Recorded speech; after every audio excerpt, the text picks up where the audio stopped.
Greetings, everybody. I'm back. I have returned once again. Yes, we just had Square Enix earlier today, but now it's time for Ubisoft. Ubisoft. I don't know how to pronounce it. I call it Ubisoft. Some people call it Ubisoft. How's it going, everybody? Are we citrus? Are we good to go? Please let me know. Let me know. It's time to go. I say nah hey, nah ho. Simon is here. Jackman's here. How's it going? Laying on a sofa and using wireless keyboard. So hard to type. So hard to type. But we love you for it. All right, let's do a little sound check before we get started here. First off, let's see what Ubisoft's pre-show is going on. Look at that. All right. Interact. How do we feel about the sound? Let me know if you like it. Oh. I'll go for the first one. Ubisoft. Everything's good. Citrus. Ryan, hey, what up? Very low. Let me mess with it. Very low. Hold on.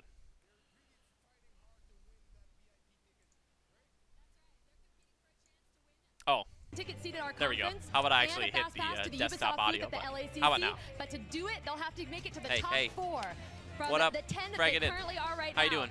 We're dancing. The final will be streamed Over right here. before the Just conference, dance. so in about 22 minutes and 50 seconds, if I'm not mistaken. That is very, very precise Good. of you. That's good.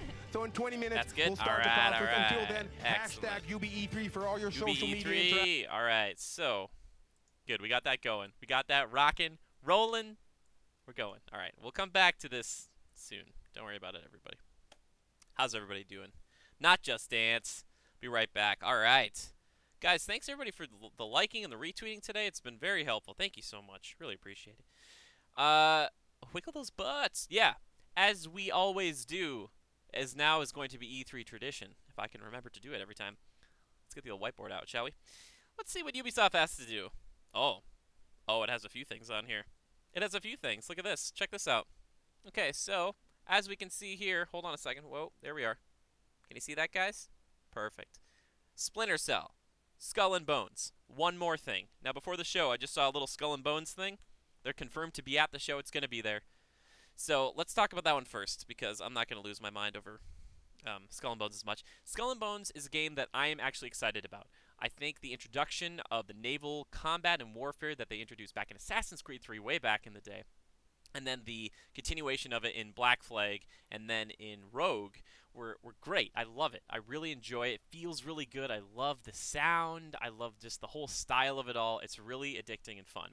Now, when they introduced this last year, I was excited to see it, but it was kind of just like multiplayer only-esque, I think, like 5-on-5, 4-on-4, something like that. And a lot of people were worried, myself included, that I don't know if there's going to be any type of like actual, like anything off the boat, which is fine. But it would be really cool if there were. So we might just be playing as a ship the entire time. I don't know how that's going to work in their different classes of ships, so you might be able to switch and choose kind of like a hero shooter, but you're choosing, a frigate versus a brig. We'll see, or a man of war. Yeah, they pushed this game back, though, which is totally fine. Sea of Thieves kind of came out. That kind of scratched that pirate itch, and I think, they wanted to take some time, make sure there's a really good single-player element, even if it is just naval combat on the high seas by yourself. I think that's a really smart idea. So I'm happy to see that it's going to be here, but I'm fine that they pushed it back, which is fine. It's all good. Let's see. Okay, Beyond Good and Evil might get something. Yes, we might see something from Beyond Good and Evil 2. That was kind of their one more thing from last year, which I call it the one more thing, if anybody watches Jackie Chan Adventures back in the day. But, which, by the way, met the guy who does the voice for Uncle. Really great guy. But I wouldn't be surprised to see something from that. We did see there's a demo out there right now for anyone who hasn't seen that demo for Beyond Good and Evil 2. Type that into YouTube quick. Try to look it up. It's pretty interesting to see that. So we might see a little something. It would be kind of cool to see. Even if it is pretty rough, I think they typically keep that stuff off the stage because they don't want to show something that's like, oh, no, this looks horrible. They don't want to give people a bad first impression. But you never know. It might be really nice to see them start like on a street level and then keep zooming out to like the universe, which would be really crazy. The one that I'm here for, though, well, the main one, Splinter Cell. Splinter Cell, it's got to happen. We made a wishlist video about it. I've been craving this. I really love Conviction. Just played through Blacklist. I am hyped up on Splinter Cell. Now, there's a lot of things that are kind of saying, hey, Splinter Cell's probably going to happen. There's a big tease of him, Sam Fisher, returning in Ghost Recon Wildlands DLC, especially with Michael Ironside returning as the voice of our protagonist. He was gone for Blacklist, but now I think he's back, and I think that we're going to see him here today. I thought we'd see him at Xbox, but it's totally fine. If Ubisoft wants to keep that as their big thing, I understand that, because we have things like Division 2 coming. We have Assassin's Creed Odyssey, I think it is, that is coming as well. But we can kind of take a guess at what those are going to be. Splinter Cell we could guess as well, but we don't really have too much to go off of right now, and I am really stoked for that game. I can't wait for Splinter Cell. It's gotta happen. It's gotta happen. So I'm really excited. Simon, Splinter Cell. Splinter Cell. Has to be Splinter Cell. What I'm hoping for, as you've watched the video, I've talked about it, but I would love, a higher emphasis on co-op. Obviously, Ironside has to be back. Keep most of the combat that they've had so far, but just, vary up the locations a little bit. They did that in the last game, which I really appreciated, but I'd like to see more of it, and like to see it be more of an impact. I want to see sandstorms. I want to see, snow. I want to see different weather affect you and have to upgrade your, your gear and your tech according to where you're going to go on the planet. That would be great. Also, for Simon, throw a little scuba in there, baby. Give me more amphibious assaults again. We saw it in Double Agent. We've seen it in games. Let's go. Bring it back. Don't hate me, JJ, but I just don't feel inspired by Sam Fisher. Don't know why. Dude, I'm not going to... I don't hate you for that. That's okay. That's totally fine. You know what? I respect that you can say that here. You know how much I love it, and it doesn't hurt me. I'm sorry that you're gonna have to watch me stream it. If you want to. The Walmart leaks are basically confirmed to be true now. Yeah, which really kind of sucks. And that's, I kind of want to mention that. I was thinking about that the other day. I really wish we hadn't gotten that. I really wish, and I wish like so many people wouldn't have reported on it. But it was kind of inescapable for some of us, and I'm not gonna leak that information here if people haven't heard about that yet. But it does kind of suck, and I really wish I didn't know that going into this, because I'd be like, I hope Splinter Cell is going to be here, but I know it's going to be here, probably.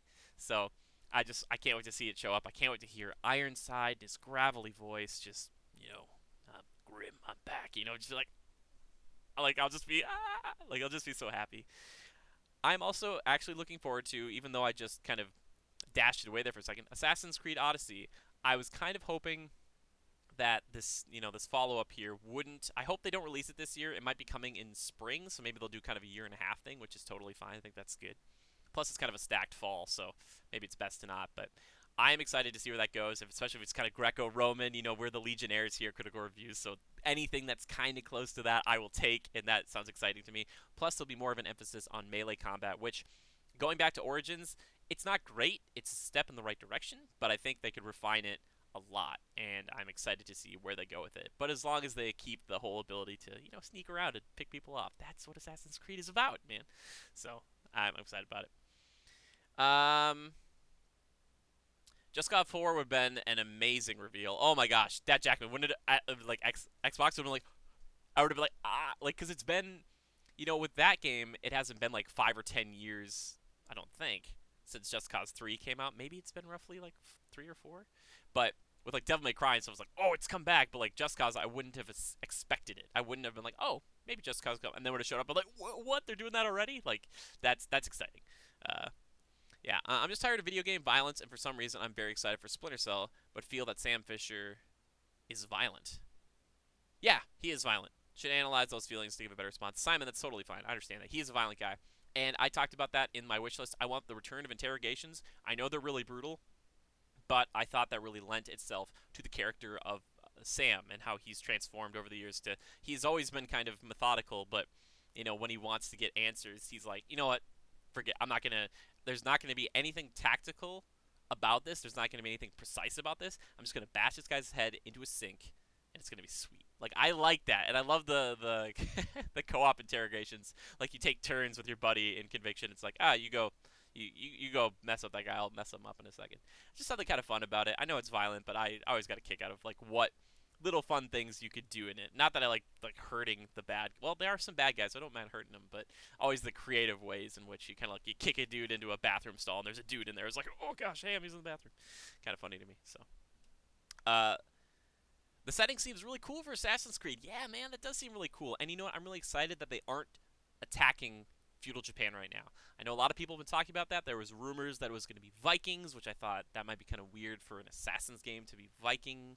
It doesn't really lend itself. Not that there weren't assassins in those times, but I feel like this is a perfect setting for it. Save Japan for a little bit later, after Ghost of Tsushima, after Sariko, or whatever that game is, Shadows Die Twice. Give it like 2 or 3 years, and then come in with Japan. Be like, we are finally tackling feudal Japan. There's the samurai combat with like the melee, which we've refined at this point, and you can play as a shinobi or an assassin and kind of sneak around. I think that's a good idea. I think it's good. I think it's gonna be really good. I'm really excited about it.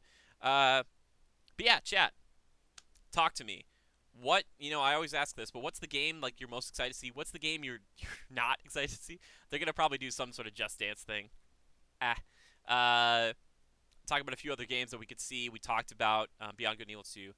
I think there's a chance we might see some more of the DLC stuff for Far Cry. I think there could be something Rainbow Six Siege related, maybe For Honor related. I think we're going to see that. They kind of teased that already on Twitter. Wouldn't be surprised to see that. What else? Division 2, I think they'll show a little bit more of that. I hope it's not the same gameplay that they showed yesterday. I hope it's something completely different if they do show anything at all, which I think they definitely will. Besides that, though, we could get Ghost Recon's DLC, but I think what they'll do is they will try to push all that away and focus on Splinter Cell, because you don't want to show those things too close to each other, because people will say, well, why would I get that when I got this? So I think hopefully they'll kind of separate that. I mean, Ghost Recon's had a good run, and it's sold like hotcakes, so I wouldn't be surprised to see Wildlands 2 show up in a year or two at the end of one of these press conferences, but I don't think this year. So Far Cry probably happen. Yep. Want to see an update for Wild. Oh, yeah, Wild. What was that? That was like the animal game, wasn't it?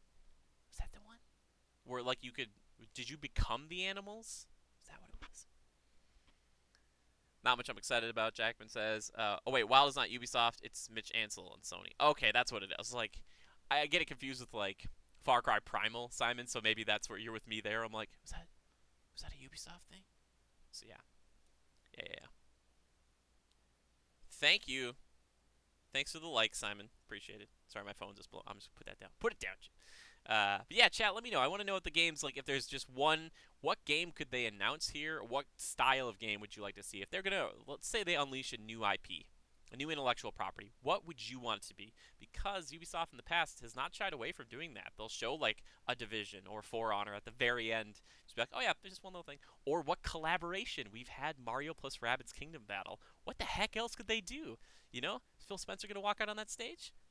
I don't know. Could happen. Mitch Ansel is Beyond Good and Evil, so he's associated with Ubi. Gotcha. That's what it is. Righto. Gotcha. I think for me, I would just love to see any type of other collaboration, especially with Nintendo. I think Ubisoft was one of the first to say, hey, you know what, we're going to go all in on the Switch, or to some degree, at least with this kind of partnership. And I think Nintendo won't forget that. And I would love to see something else, from them. I don't know if it's Mario plus Rabbids Kingdom Battle DLC. Like, I know they're doing the Donkey Kong stuff. Would they announce more? I don't know. Show it off? I don't know. I'm not sure. I want more survival space stuff, but it's not really a thing Ubisoft gets involved in. Dat Jackman, what if they just went in and they're like, you know what, we're gonna do our own version of Dead Space? Like, they didn't say that, but it's basically that, like a third-person, like, space horror game. That'd be kind of cool. Why can't Ubisoft do space? Bethesda's going to space. I mean, they've already done it with Prey, but they're doing Starfield. Ubisoft, let's go. Let's do it. I know Far Cry 5 is gonna have your Mars thing, but let's go space. Let's do some space. A new Rayman game. I want more music levels. Simon's craving those music levels. Okay, fair enough. Okay. Question. How many people will we see get stabbed with the Hidden Blade? I'm thinking, like, at least 2. They'll have somebody sneaking around, then drop down and stab him, and then they'll get into the fighting. Yeah. I'm excited. I like Assassin's Creed. Obviously, you guys could tell I like Assassin's Creed. Big poster in the back. But I really enjoy that franchise. I like seeing how it's evolved over time, and it is becoming one of those games that has been around for a long time. Believe it or not, I think we're at or past the 10-year mark with them. I think the first one came back out in like 2007, or was at least teased in 2007. It's been a while. So it's cool to see how that game has changed and iterated, and I know it maybe hasn't changed as much as people would want because it kind of came out on, yearly basis for a long time. But it has shifted drastically from that first game to where Origins is today. So that's pretty cool. And it's cool to see how that thing has grown and morphed and how much they've covered, historically speaking. Like a ton of things. Like, it's been so much. And there is that tease that you can finally customize your character and play as either a male or female. Which is pretty badass. That'd be pretty cool. So, I'm unsure what studios could be doing new IP stuff. That's true. Yeah. I'm not as familiar with that. Yeah. Mm. Mm. Like, come on, right? It's gonna be sweet. Get stoked. Get stoked. Uh, yeah. We've got 9 minutes left though before this thing kicks off, which I'm excited about. I really, I really am. This is one of the press conferences that I'm the most excited about, to be completely honest with you guys. I have over the years realized that I am actually just a Ubisoft fan. The more I think about it, I obviously Assassin's Creed, Ghost Recon. I liked back, like more specifically, like Future Soldier. I really, really liked that. Far Cry. I like the Far Cry games a lot. Splinter Cell, For Honor, great game. I respect where Siege has come, and flipped onto. I liked Division in the beginning. I kind of fell off it, but that's like 7 titles right there where I'm like, huge titles, and I'm a big third-person uh, fan, so a lot of these games kind of scratch that itch. And I'm just interested to see where they go with some of these things, specifically Splinter Cell and Assassin's Creed. Assassin's Creed, we kind of can get where they're going to go. It'll be like Origins, but hopefully a little bit more polished as far as the combat. But Splinter Cell, who knows, baby? I don't know. He's going to be sneaking around. Hopefully that market executes back. We just shooting people. Oh, God, can't wait. Fallout Shelter for Switch is surprisingly okay. Oh, good. Good, good, good. I'm glad. Yeah, that's sweet. Yeah, see, like I feel like so we have EA, Square Enix, Ubisoft, and why can't I think of the last one? What's the last one? Not Nintendo. I guess Devolver kind of. But these groups that are kind of doing like their own thing. It's not like one of the big three. And I think out of all of those, for me, this is the one I'm the most excited about. It's kind of more my thing. I think. I wonder if there's 2 camps. I wonder if there's more like a Bethesda camp and a Ubisoft camp. Now that they need to compete because they're pretty different, but whereas Bethesda is more focused on kind of these big RPGs, first-person kind of things that are more sprawling. Ubisoft has that sprawling stuff, but it's a lot more third-person oriented. I don't know why it's third versus first. Not that either has neither, but they both have some. I don't know. I'm thinking about it. Missile Mage, I'm here. Bethesda. Welcome. Welcome, welcome, welcome. And don't be shy in the chat, please. If you have anything to add about this, please. I really want to hear from everybody. I really want everyone's voice to be heard here because this is a safe place. You can say whatever you want. Simon just told me recently that he's not into Sam Fisher, which you think would crush me, but it's fine. I'm okay. It's E3, baby. I want to pair those goggles, man. Those multivision goggles. Ooh. Could we get into Trials? Oh, maybe. That was a fun one, like the Trials of the Blood Dragon, like that kind of show off there. Ooh, Trials. I also really like some of their independent stuff. Like I think Child of Light was one of like the Ubisoft. Oh man, that was a good game. Yeah, Child of Light. Good times. I like Child of Light. Yeah, I'm interested. Maybe they'll show off some more indie stuff that is like kind of catch you by surprise. Maybe. Who knows? Who knows? Also, there's always the chance for seeing a Watch Dogs 3. It's been a few years since Watch Dogs 2. I don't know. Watch Dogs is weird because the first one's like super gritty and trying to be like kind of dark, and then 2 is a little more fun. So I don't know if they'll try to be more playful if they do a third one. All these games seem to sell really well. They just do.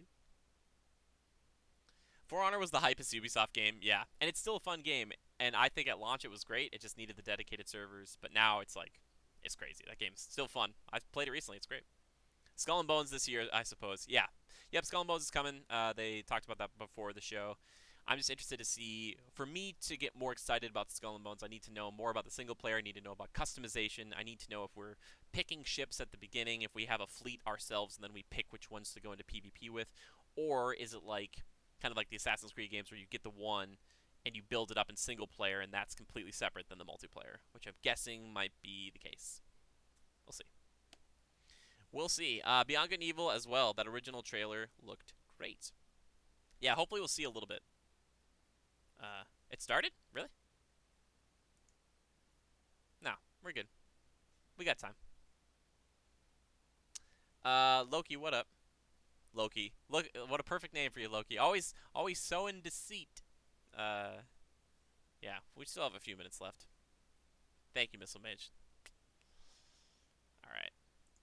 We'll just leave it off for now. Well, like the 2-minute mark, we'll put it back on. Don't worry about it. But yeah, so I am gonna see again. If I didn't know Splinter Cell was gonna be here, there'd probably be bigger reactions. But I'll try to I'll temper it down. Tamp it down. Yeah. Yeah. I'm looking forward to it though. I'm looking forward to this one. I'm really excited. I also like. There's a lot of good vibes that come out of these shows. Yves Guillemot will come out, and he's a super nice dude. And I loved watching him last year. He's always fun to have come out on stage and talk about it because you can tell he's really passionate. A lot of these people really are passionate about their games. I don't know if we'll have any South Park thing. I'm not a huge South Park fan, so I'm usually like, I kind of check out during that time. But I know a lot of people love that, and I really hope we don't get another like Assassin's Creed movie. Like, sit down, let's talk about the movie. Like, don't do that.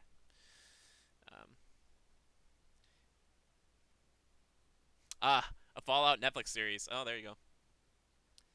Dead Rising is Capcom, but now I'm very unsure. I think you're right, Simon. Yeah, it is because Marvel vs. Capcom. Yep. Will it start with a dance number? Probably. Yep. Capcom, no, I don't think they're doing a panel. I don't think they're doing any sort. Oh, maybe they could be doing a panel there, but they're not doing a show. I should say a press conference. I don't think anyway. That'd be sweet. Devil May Cry 5 deep dive. Guys, I'm coming around to Devil May Cry. All right. I get nervous. I get so nervous, you know. But it's there. It's alive. The dream is here. Let's go. Oh, you know I'm gonna be there day one. Ooh, that new arm. Virgil took the arm. I'm gonna do a video about that, guys. That trailer. We're gonna break that down. It's gonna be a little bit, but I'm gonna break that down for you, Simon. Break it down. Fragging, I love you. All right, let's get this going. How are we looking? They're playing something. Who knows? All right, chat. Are we ready? Are you ready to go? I know there's no volume yet, but we're just going to leave it here until I see it pop up. And then we will go. Then I'll ask everybody for Citrus. Again, thank you, everybody, for hanging out here with me today. If you don't know who I'm Jimmy Good. I'm for Critical Reviews, as you can tell by the gigantic banners over here. I hope you're having a lovely time. If you're new here, let me know. But to all of our returners, thank you so much. I appreciate it. You guys could be watching this anywhere, but you're watching it here with me. I really appreciate it. Thank you. All right. Whew. This is going to be... Oh, boy. We could see Rayman. Ryan, I just needed to sleep on Devil May Cry. A little bit. I was thinking about it last night. I was thinking about it. Ryan, I don't know. Need a new layout, to be honest. Loki, I appreciate that. Appreciate that feedback. I'm not changing it, though. Be back for the end as usual. Fair enough. Fair enough, Jackman.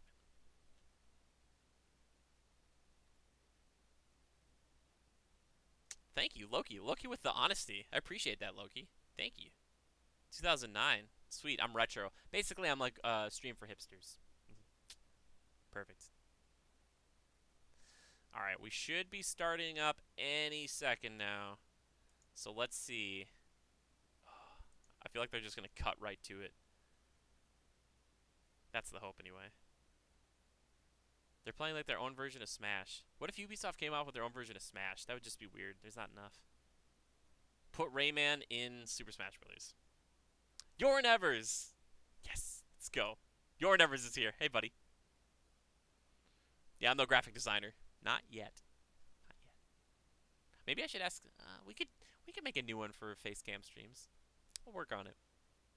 All right, let's get this going. Hashtag UBE3, lots of love from everyone here. All the love. And don't forget the post-show. After the main show, we have Can you guys hear it? gameplay from the Division 2. You definitely don't want to miss this. Enjoy the show. Have fun. All right, guys.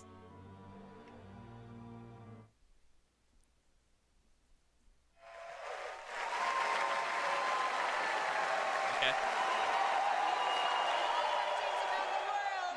Welcome to Ubisoft's E3 We good? 2018 Thank you for joining us here in the theater and Citrus, everybody. online at home. We cannot wait to show you what we have today, and I can promise They're you amped up. it's more interesting than a keychain. Oh. Ah. Too soon, maybe? Too soon? I don't know. Up in the balcony, are you guys ready? Yes! Down on the main floor. You guys are ready. Yes, still players! Let's do it. All Here we right, go. everybody at home, are you ready? Yeah. Yes, we're just gonna assume that they're ready. Yeah. Well, if you're ready for the biggest biggest Biggest show show? in gaming, then let's The start cringe. the show. Let's do it! Let's do it. Yes, I love it.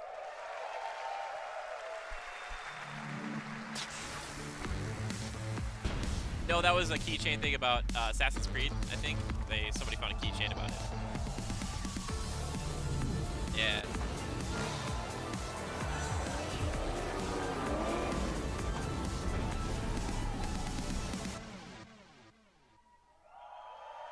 All right.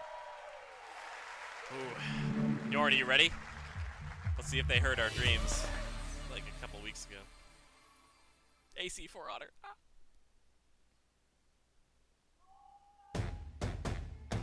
Oh, it's a dance number. They have to do it.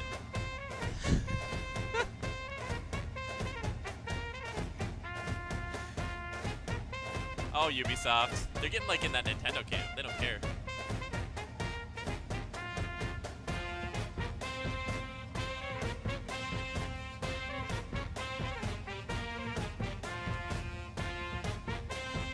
Meme fuel. Skull and Bones is still happening, you already have it. Just got pushed back. What if it was just a half an hour of this? Oh. Cool.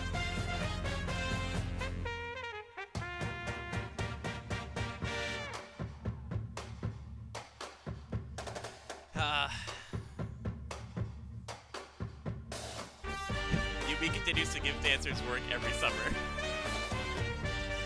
True that. Yeah, immediately set the tone. I love it.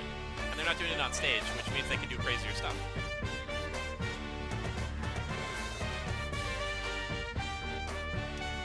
I'd love to show this video to someone who asks me what video games are like nowadays.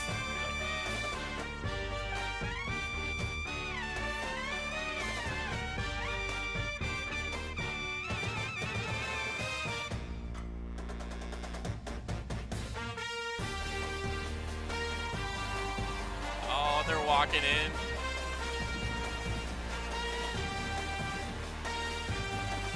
Ubisoft showing off that showmanship.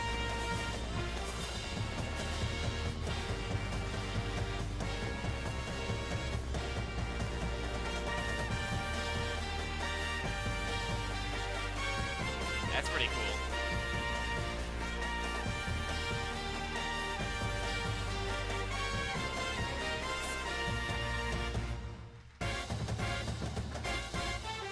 I think Just Dance sells really well, right?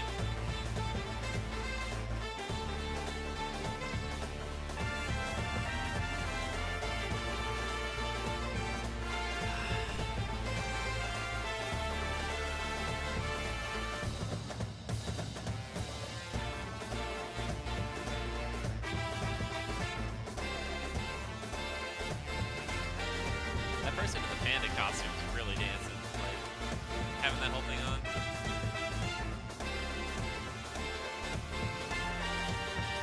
Just marching band, bringing it. That's a good song. Nice.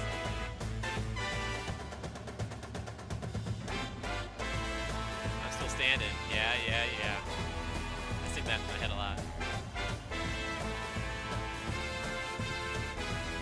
With a bunch of LARPers to promote For Honor,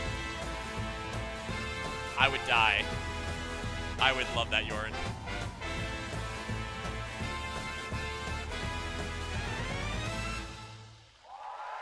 That was pretty cool. That was pretty well choreographed and everything to go off the first time like that.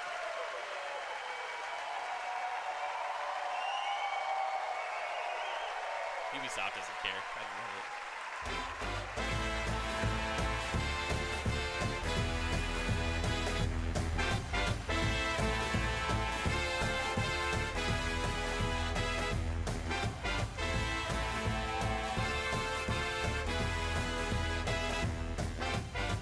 Yeah, Panda. What if that was Michael Ironside? That would have been incredible.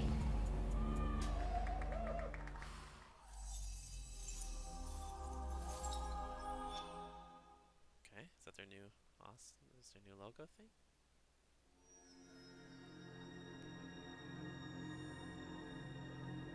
Space. Is it space? We talked about space.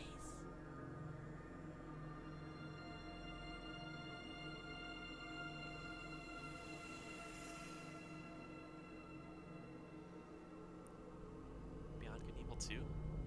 Might be that ship. Yep. Cook, do you hear me? Roger, Uma. Half the crew is dead drunk in my sick bay after eating your miraculous space chili. Any thoughts?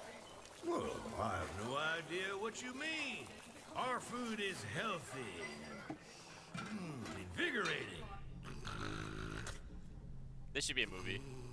Captain to crew, dead monkey in the crow's nest. I repeat, monkey down.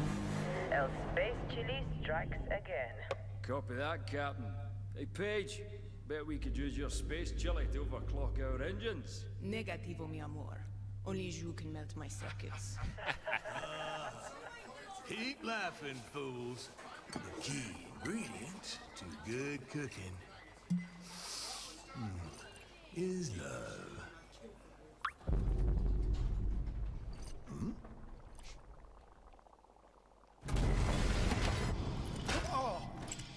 What? Engineering to officers, we are dead in the water. I repeat. Main engines are good! Doc, come in. What have we got on the scanners? Jack shit. Nada. Hey, wait. I see something. 3 o'clock starboard. It's massive. Get back here, Shani. Hold off!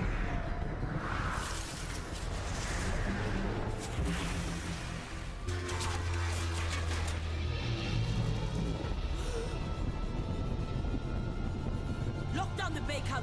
Give me auxiliary engines! Deploy shields and bring up out now! Brace yourselves!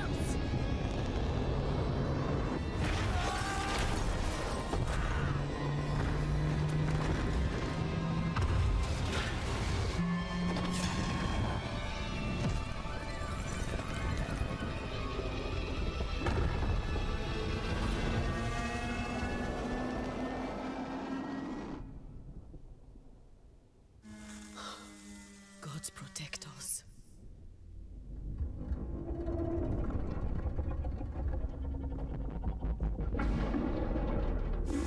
Sound design.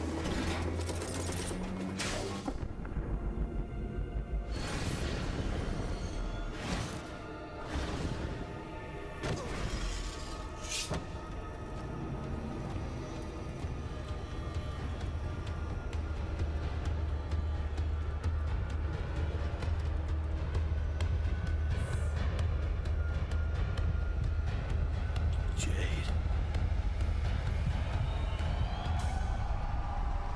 I'm sure that's from the other game. That was a very different style of trailer than the last one, and I really appreciate it. Really serious tone. I really dig it. It's Thanos. Thank you. Thanos. Hi. Oh, I love these guys. Yes, they're back. Start your show this way. Hello, Well, I'm after- Gabrielle Schrager, narrative director. And I'm Guillaume Brunier, senior producer. We are so happy to be back this year to share our progress on our space opera, Beyond Good and Evil 2, a game full of wonder, emotion, danger, and high-stakes drama. Last year, you all saw the enigmatic green-eyed Captain Dakini leading the legendary crew of the Gada on a quest to discover the location and the mystery behind a deep space artifact known as Moksha. But Dakini has since gone missing. Shani is now captain of the Gada, and she's leading her crew into the deep, unexplored space beyond System 3, when they come face to face with their nemesis. Fans will have recognized a ferocious young Jade.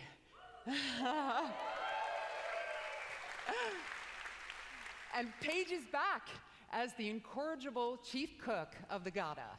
I like that guy. He's cool. We've got 2 other officers, Uma, the holistic chief medic, and Callum, our chief engineer. And all of these legendary characters will be playing a major role in our prequel. Today, we are proud to represent our growing production team in Montpellier, Barcelona, Bordeaux, and Sofia. Thanks, everyone, for making it happen. Show a little bit of gameplay, please. Thank you. Thank you for them. Thank you. Thank you for them.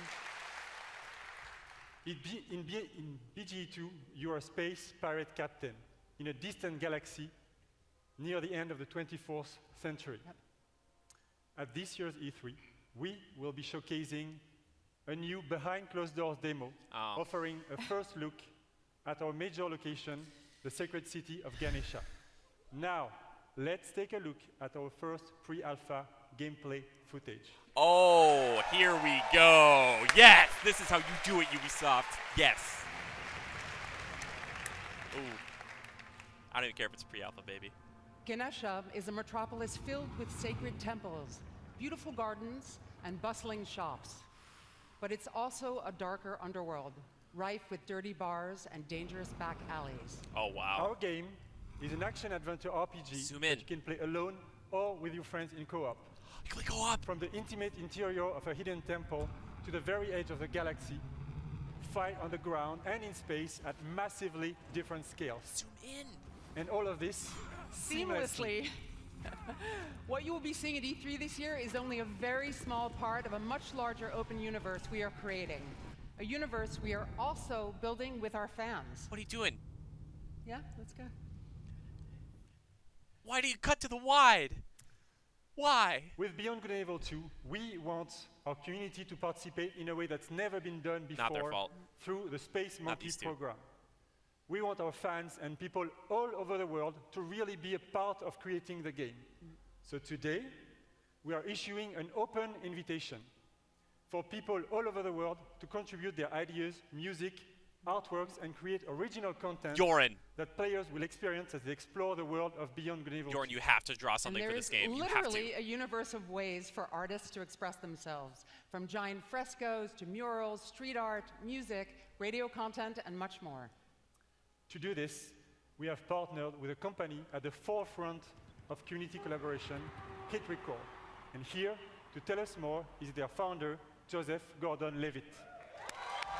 Wait, Joseph Gordon-Levitt's coming out on stage? What? He's the perfect person to bring out on stage for this. Hello. Yeah. Thank you. I love this theater. So thanks to you guys. Yeah, can we get some art Guillaume, assets, please? and thanks to Gabrielle. It's really good to be here. I'm super excited to do this. For those of you who don't know, Hit Record is this thing that I've been making for a long, long time. It's really dear to me. And it's a place where people all over the world work together on short films or music or art, all kinds of projects. This is the first time we're making stuff that's going to go into a video game. So it's a little bit different than other like creative platforms that you can find on the internet, because the point of Hit Record, it isn't just to post and promote stuff that you've made on your own. The point is to collaborate. So, like when we're making music for Beyond Good and Evil 2, it's not just going to be a thing like a contest where people submit songs and then we pick one or two of them and we put them in the game. We're going to be really making the songs together. And the same goes for the visual assets that we'll be creating. So whether you're a writer, a musician, an illustrator, if you're a pro-level artist, or if you're just someone who really cares about Beyond Good and Evil and that world and you love it and you want to be a part of it, there's going to be ways for you to contribute. Our first creative challenges are live. As of like now, someone's at my office pushing the button, like very nervous. You guys are doing great. And yeah, so come to our site, check out the Beyond Good and Evil 2 page at hitrecord.org. Cool idea, and that's it. Go do that shit. Thanks.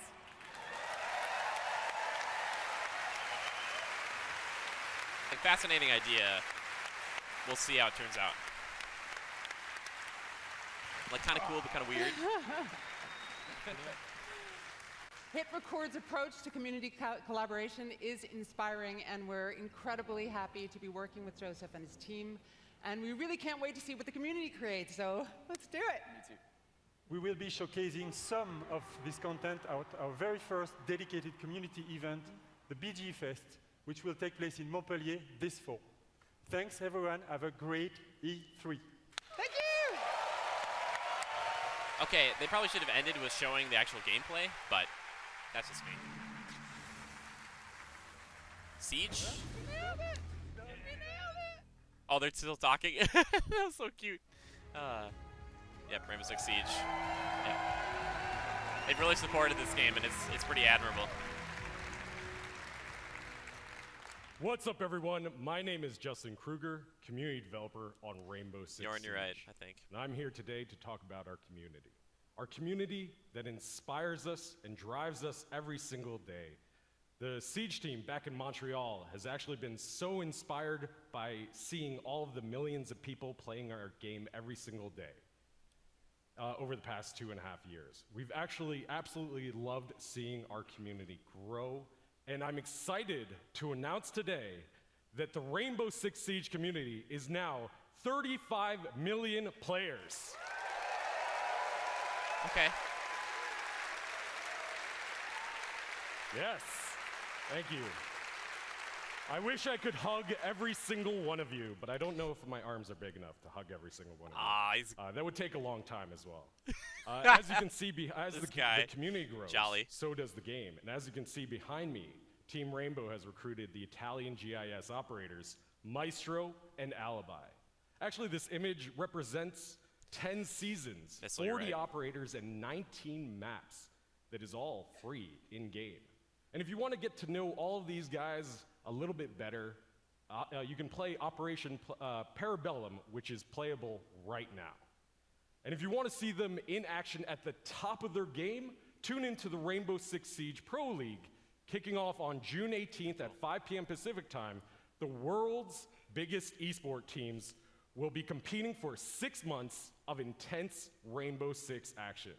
And that's just one of the many ways to enjoy competitions for Rainbow Six.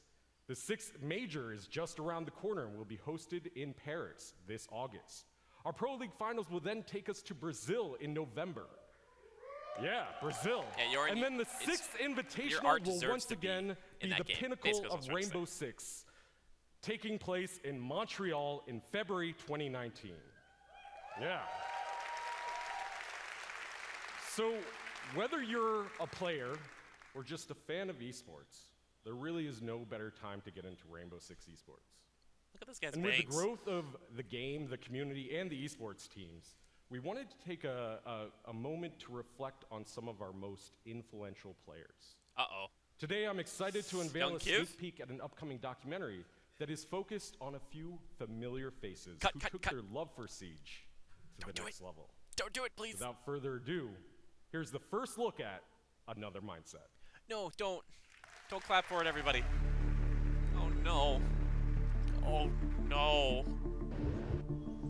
That is like the greatest injury to ever happen to me, only because it brought Siege to me.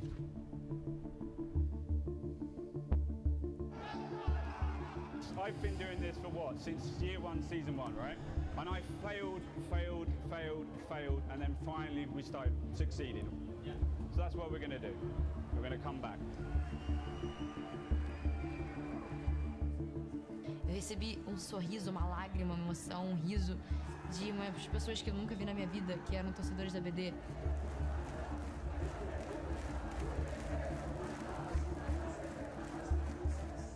Acho que você tem que realmente botar toda a sua emoção. Like, I appreciate it, but I just don't do this here. Please, Ubi.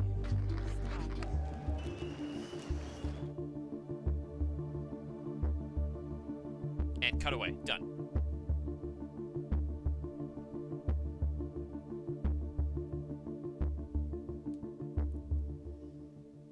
Oh, I thought it said release at IMAX. I was like, oh my god, no way. Filmed with IMAX cameras. Trials? Yes. Please zoom in on the screen. Oh yes, the Trials guys are back. Yeah.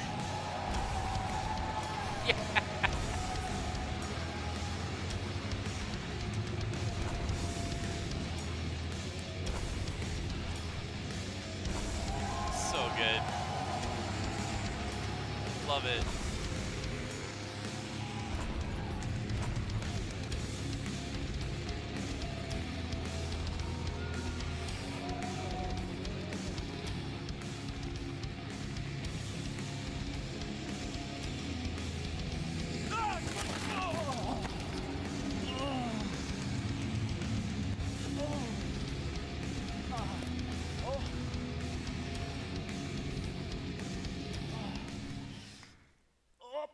It's the Far Cry stuff in Trials. That's what this is going to be. Trials is all about crashing with style and getting up again. Hello! I'm Antti Ilvessuo, Creative Director of Trials and also Prime Minister of Finland. Now I'm pleased to announce that Trials is back and it's bigger than ever. Hilarious.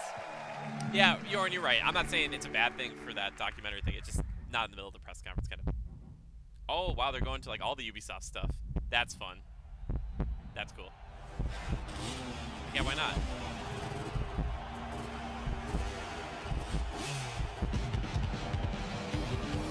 Maybe just around the world? God, so many players.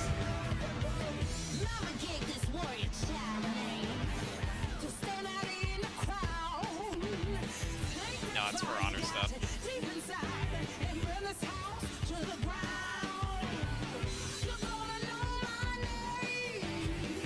games are so good.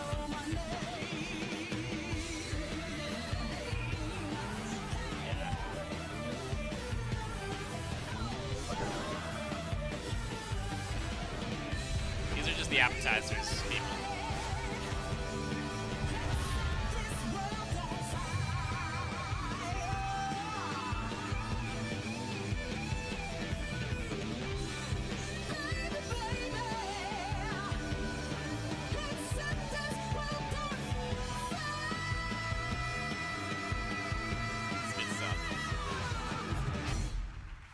Trials Rising.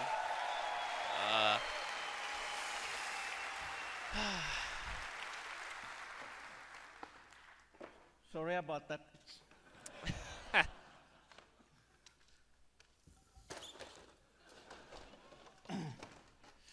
Trials Rising takes you around the world to iconic locations. You never ride alone and competition is everywhere. But competition is nothing without the players and our community has always been pillar of Trials. In Trials Rising, we work with our players more than ever. To explain more, let me introduce Brad Hill, also known as Professor Fat Shady.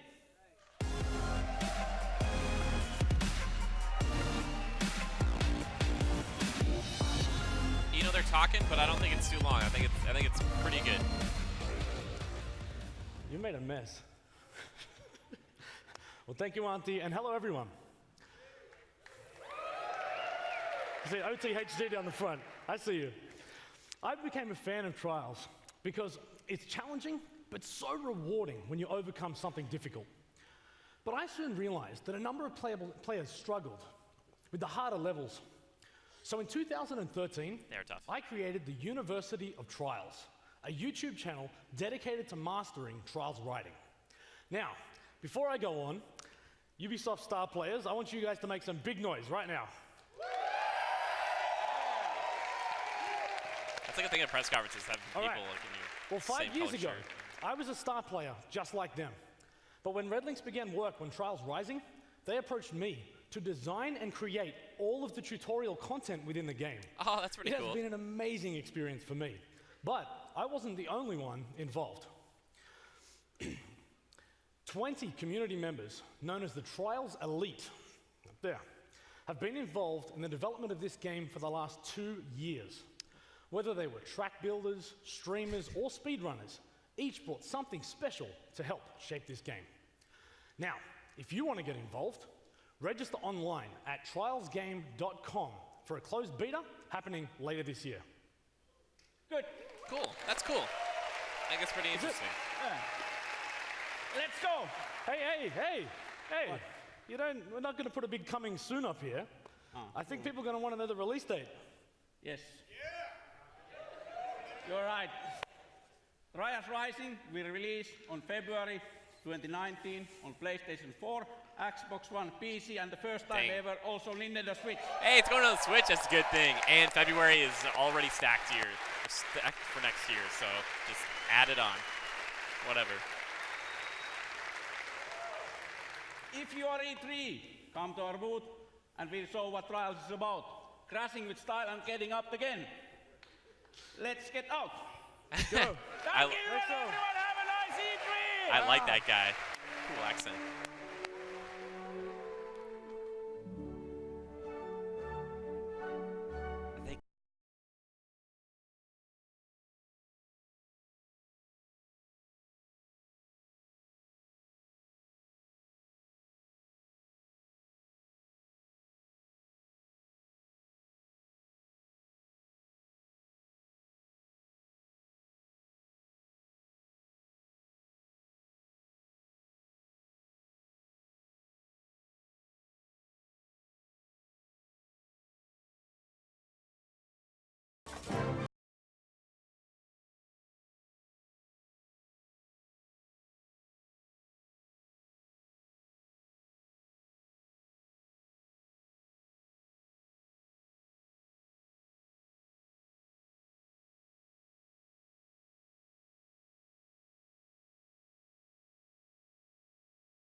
But it's just still kind of impressive.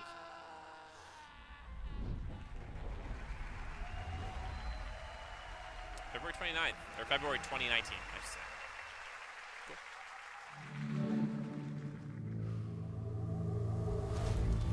Division, okay, I was like, show Division and then get to the real good stuff.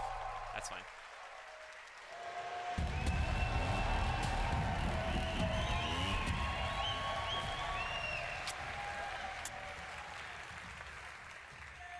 My name is Julian Garrity, and I'm the creative director on Tom Clancy's The Division 2. On Black Friday, a strain of the smallpox virus was released on dollar bills in New York City. The infection and chaos spread across the nation. 7 months later, the virus has mostly burnt itself out, but America is tearing itself apart. Washington, D.C. is at the heart of this battle. Under constant threat from dangerous factions, civilians are trying to rebuild. In their survival lies the seed for the rebirth of society.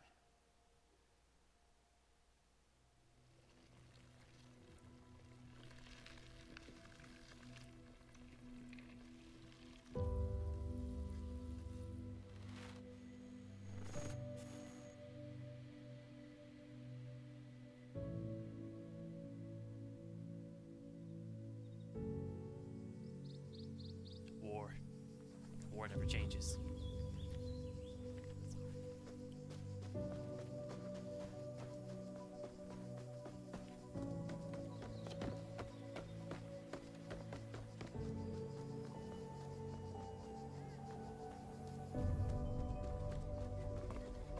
Is that a ghost shirt?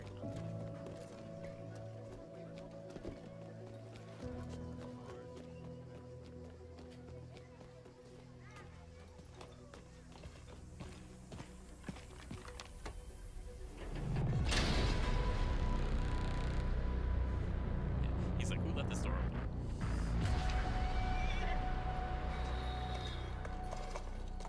Oh. Not the horse.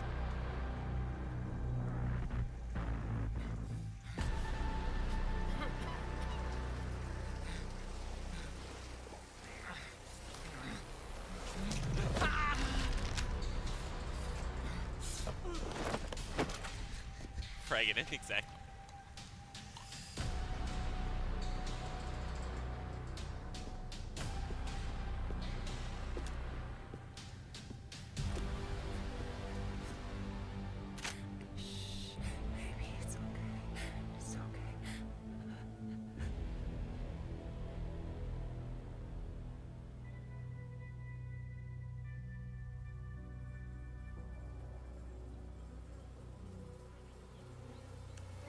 they hadn't said this was Division, I would think it's Walking Dead.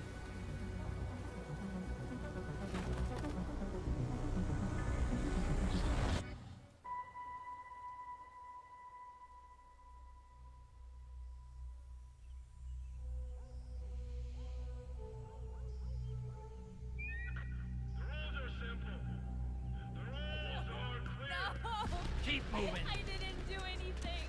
Some of you may believe the rules are unfair. That's too bad. Quiet, you. I said no more talking. The rules are not subject to negotiation. Shut up. Defy the rules, and there will be consequences. Let's go. Come on. Examples will be made.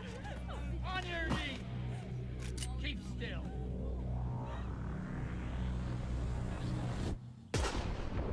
So we brought her all the way there to execute her. Hi, Jake. Yeah, grieve your friends for water. Communicate via paper airplanes in the Division 2.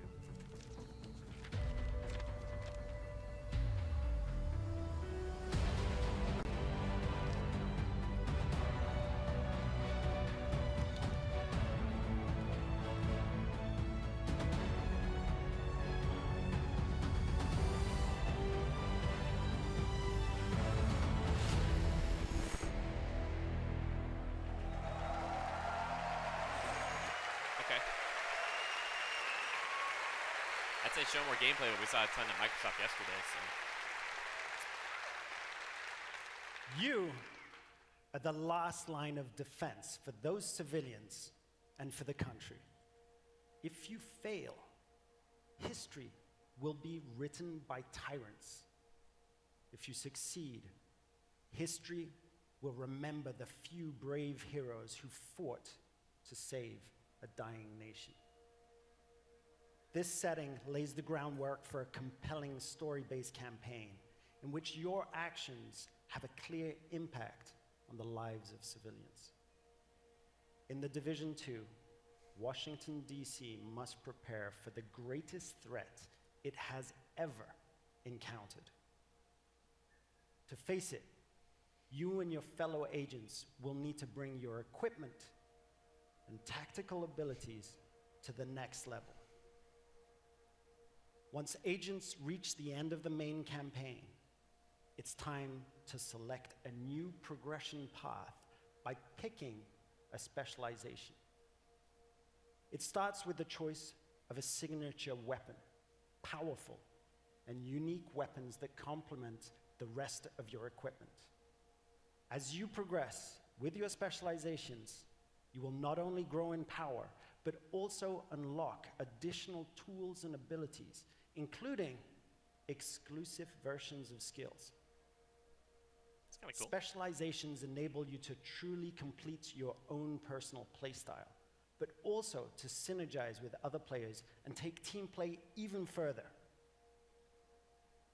Speaking of teamwork, I'm excited to announce that for the first time, 8 players will be able to partner up to face the ultimate endgame challenge. Oh, it's like a raid. Raids are coming to the Division 2. Okay, I was like, is there 8-player co-op through the entire game? I was like, what? If accounts will be linked, they should be. We learned a lot.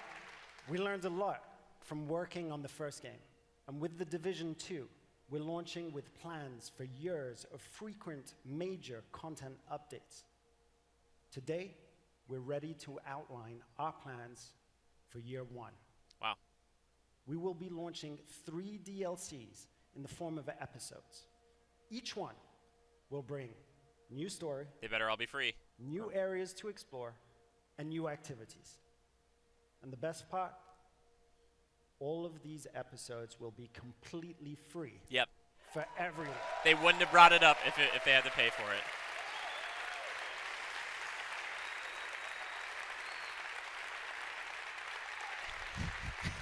You're in, yeah, exactly. Where's my Division team? Stay tuned after the Ubisoft conference for an exclusive 30-minute deep dive into our playable E3 demo during our post-show. As you can see, they're getting ready right now, and they'll be playing right after the conference is done. I just. Until then, that's kind of a big deal. Remember, this is history's defining moment. Hope for the future lies in you, agents of the Division. That's their way of saying, come back to us. We've got a lot for that first year that's going to be free, so people who gave up on Division, people who are new into it, come play. It's going to be good. So that's pretty interesting. I also think it'd be cool if your character died in the end of Division 2, and you left all your gear for Division 3, but like they remembered your specific name.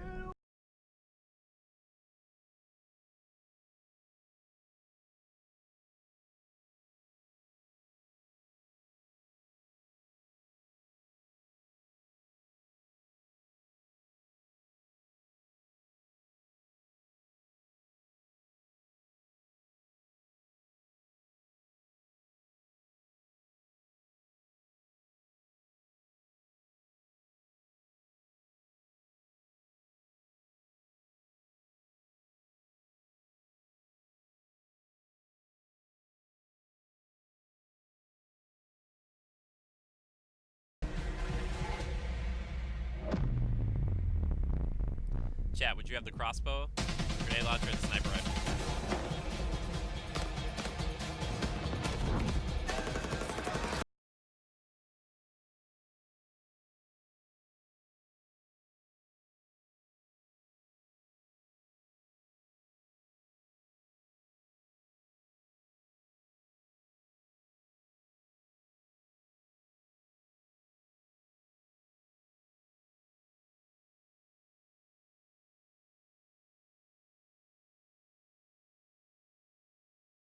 Okay, March 15th, wow. Dang, next spring. I always enjoy sniping even when I'm bad at it.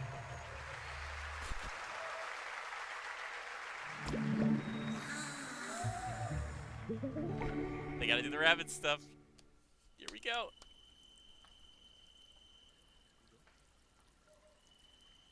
They're not making like a Donkey Kong Tropical Freeze rabbits level, are they? Oh, they're bringing a band out.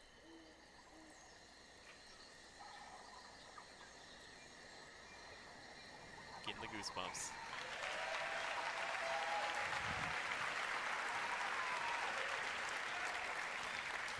Or is it Rayman? Hi, I'm Xavier Manzanares, lead producer. And it's an honor to be back here 1 year after we announced for the first time and released the game. It was incredible. So, as a team, I just wanted to thank all of you for the support and all the feedbacks we received. Thank you.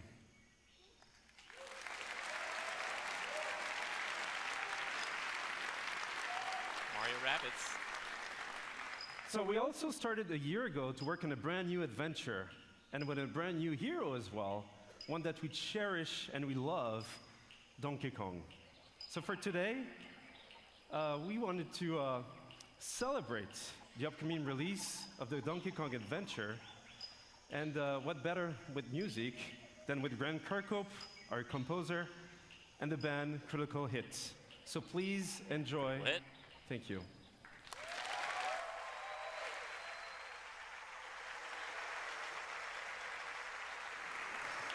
This is weird, but it's kind of cool. Critical Hit, they have our font. Everybody does. I did not know they had changed your entrance, so my Changes apologies. every day, every second it changes. Gotta cut the mics.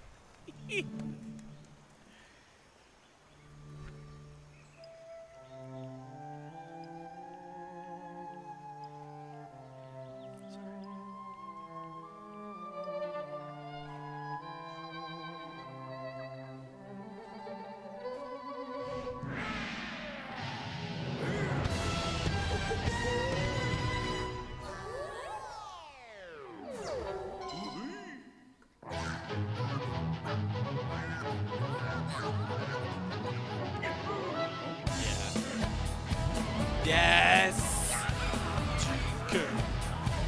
Donkey Kong is here. Oh, that was sick.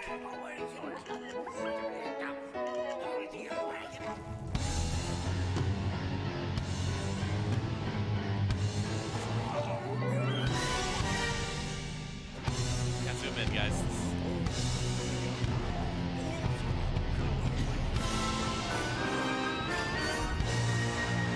Screen charts?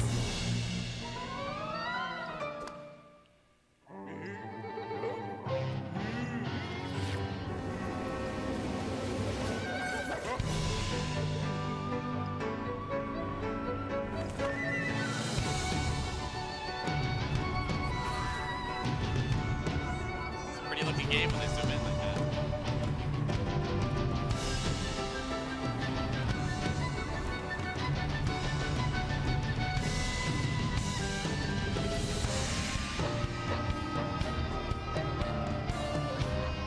Oh, she's got a cool base.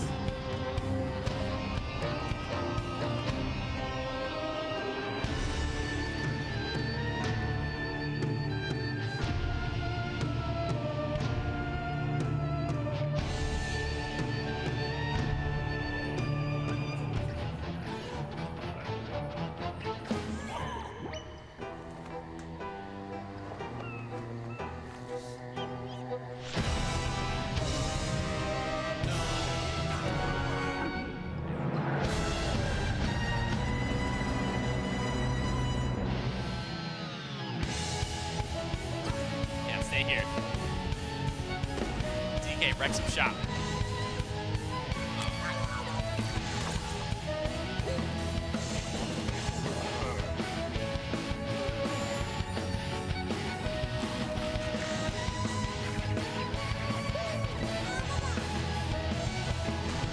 Sound like Final Fantasy to anybody else?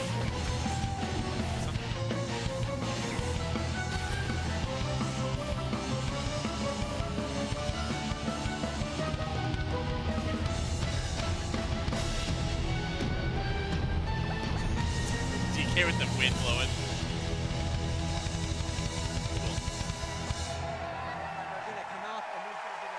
Yeah, it's an addition to their Tactics, their Rabbids game, which was basically like Tactics or like XCOM, for those who don't know. Cool band, Critical Hit. Wonder if we can get them to do our theme song. That'd be great. It's attacks right up for all of us if it's critical, right? I wish they would have stayed. Oh, cool tie, dude. I wish they would have stayed zoomed in, but they really want to show the band off, apparently.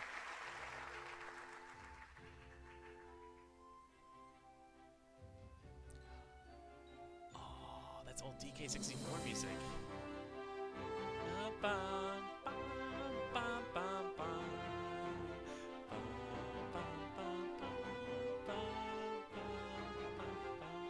Which might be for something else. That's just where I know it from.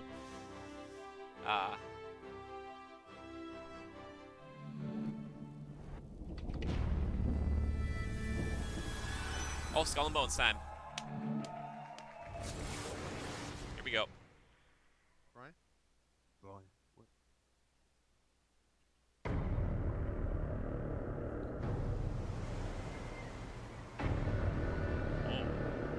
It was over. The old guard was wiped out. Those who kneeled were now at the gates of hell. They were killing us off, burning our seas from shore to shore. We thought there was no way the Empire could win this game. As fate would have it, the tide turned in our favor again. I've heard this song before. A new wind was at our backs, blowing us straight to heaven. In our new Eden, there was only one rule. First come, first serve. It was dog eat dog. We became kings, queens, lords, and masters of our own new worlds. Fortunes poured down on us. They had their empire. Now it was our turn. Enemies became friends. Friends became enemies. The best didn't trust anybody. The philosophy of the day was more and more. We were alone at the top of the food chain.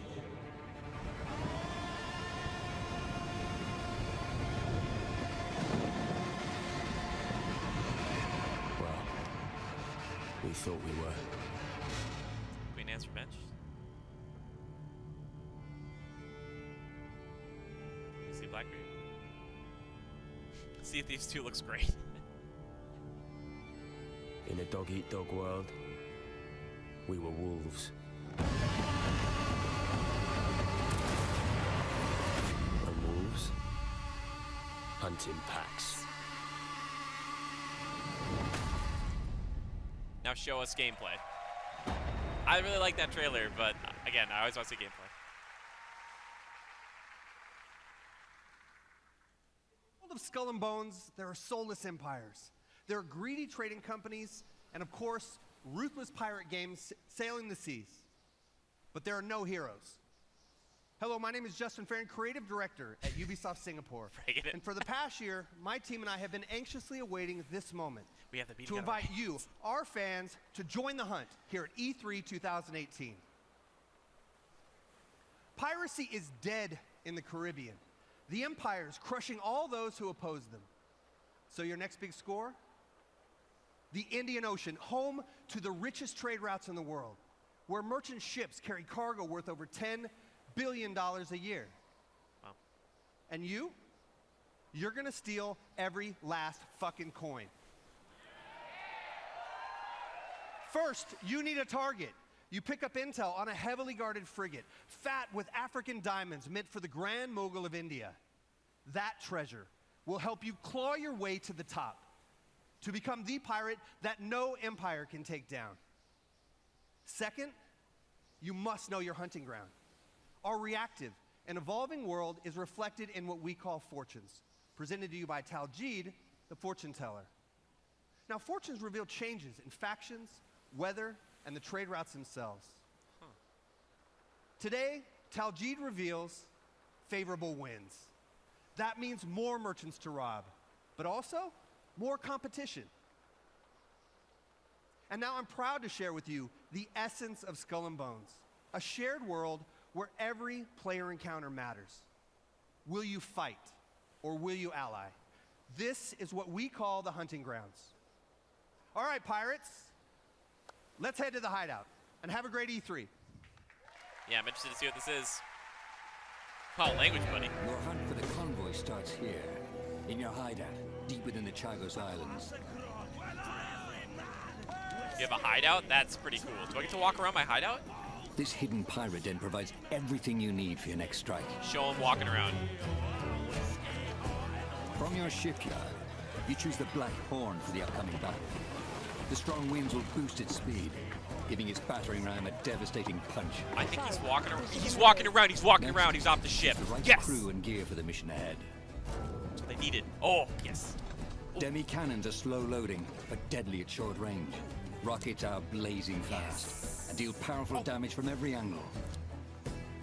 Rockets, all right, shoot. With everything loaded, let's head out.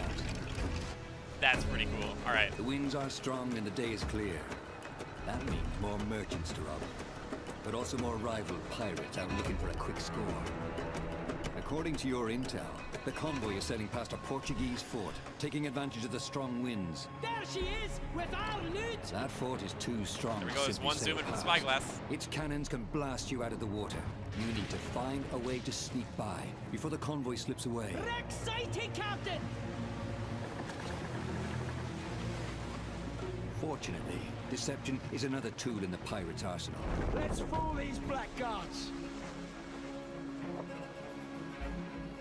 Disguised as a Portuguese merchant, you try to creep past the fort. Stealth past it? If we engage, they will see it through our guys. That's so cool, actually.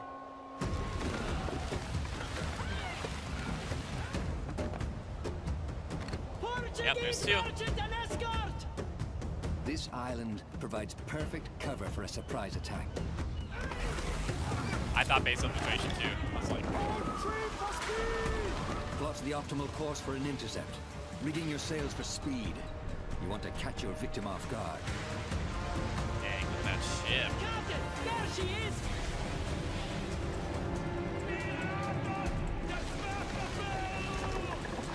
Piracy bags! Yes. Lock him down.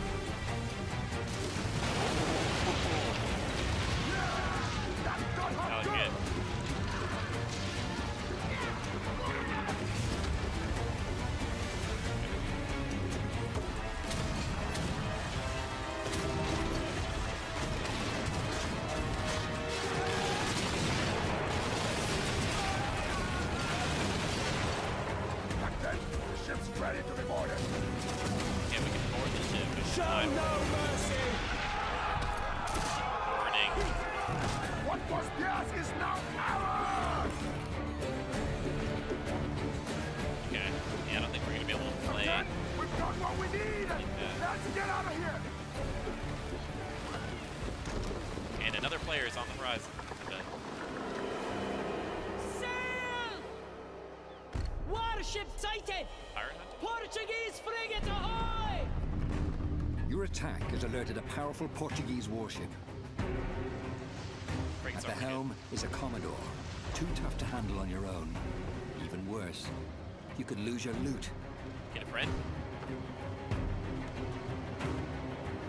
You need help, and you need it fast. That one's with us! Other captains have answered your call. 4 against 1 should even the odds.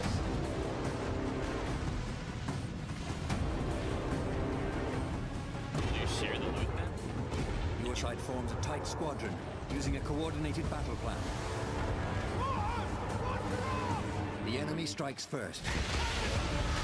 I want to play this with the First boys ship so goes badly. down, breaking your formation.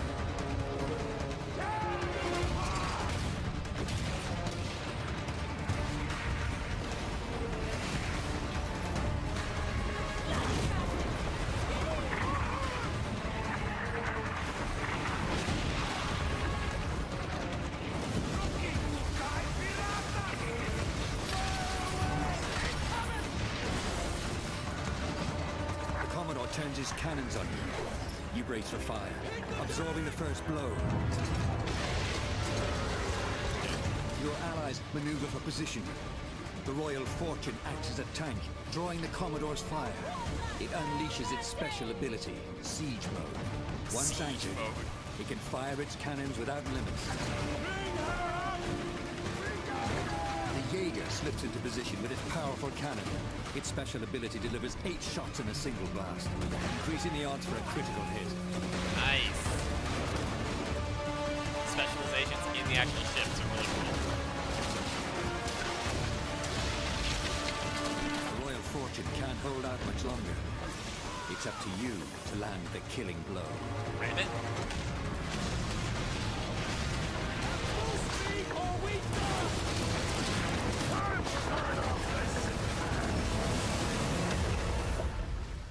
That's what I do too. The battle is won. But the glitter of gold can turn new allies into deadly enemies. For there is no honor among thieves. Fire at each other. I mean, briefing. Will I attack Joe? Okay. Cool. 2019. That looks pretty cool.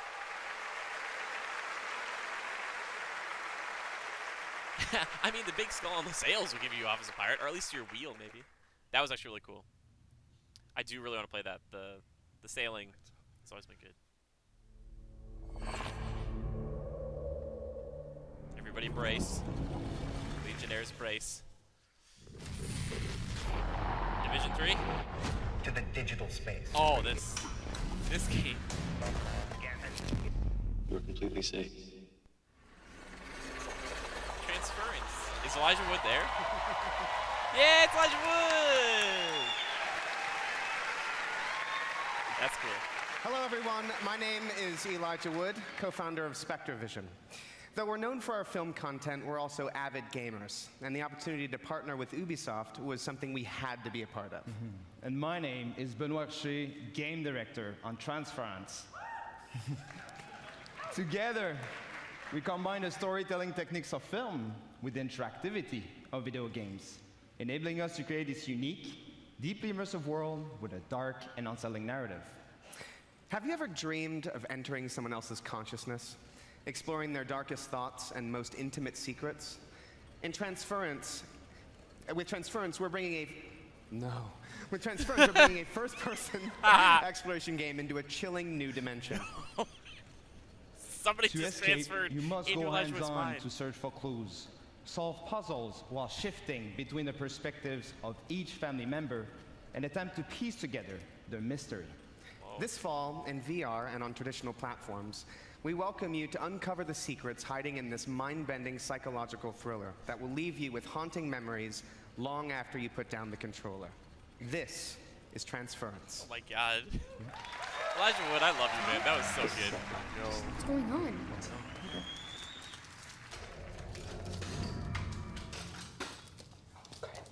Where's Mom? You're gonna see her real soon, okay? Just hold still. Don't believe his lies. Until dawn. Okay, are you comfortable?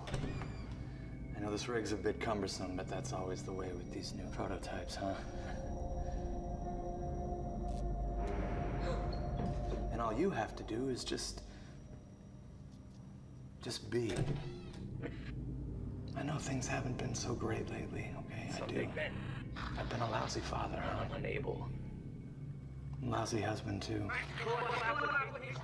You should go to sleep. You've seen how rotten that's gotten, huh? I'm getting But all that PT is gonna vibes. change. We're all gonna be together. All of our hard work, reverse the process. All of our sacrifices. That's my gift to you. To us. Help me! Help me! Please!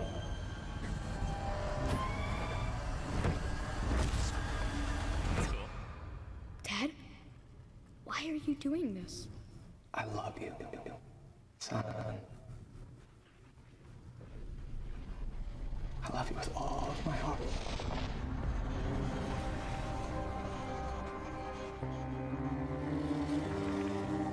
Huh. Interesting. If that's in VR with real people, that will be pretty messed up. Pause. I have waited so long for this. Is there toy? We will sacrifice the world of Atlas to the harvest.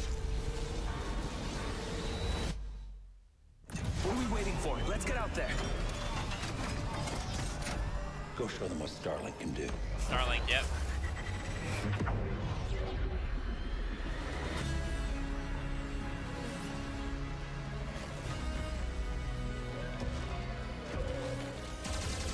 The Legion is growing. There aren't enough of us. Oh. We need to find help from every planet in Atlas.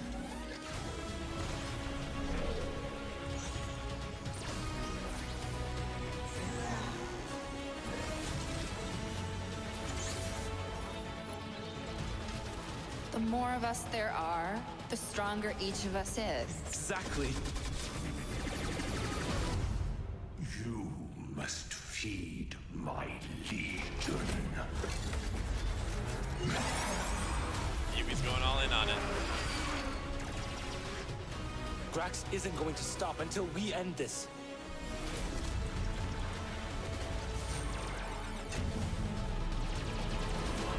I will finish this.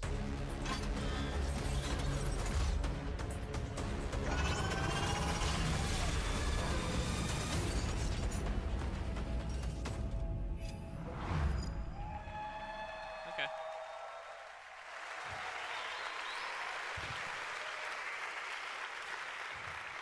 Thank you.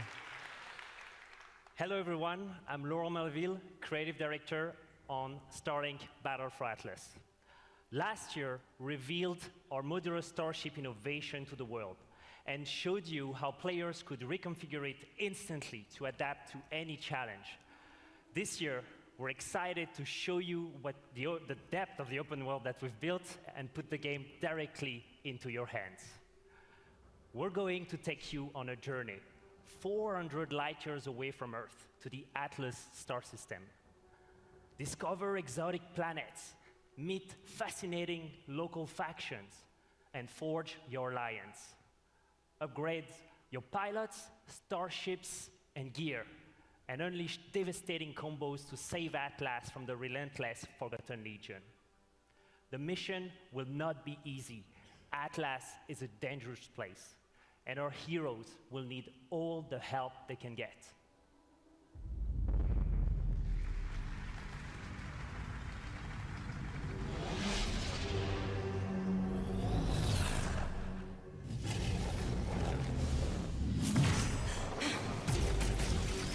could use a little help here.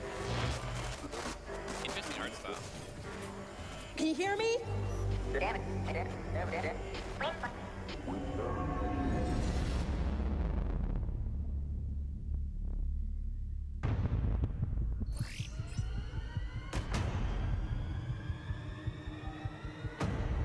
Oh my god!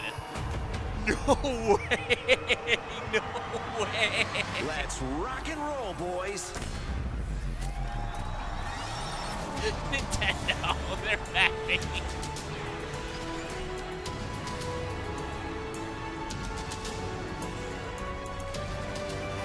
No way. Starlink is on everybody's radar now, baby.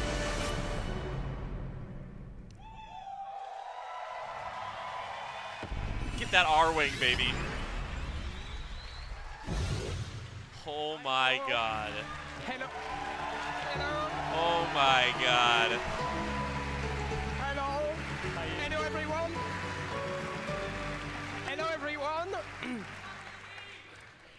It is an honor to welcome Star Fox in Starlink, Battle for Atlas. It makes perfect sense. They got the stars there. Stars Isn't it, aligned. Laurent?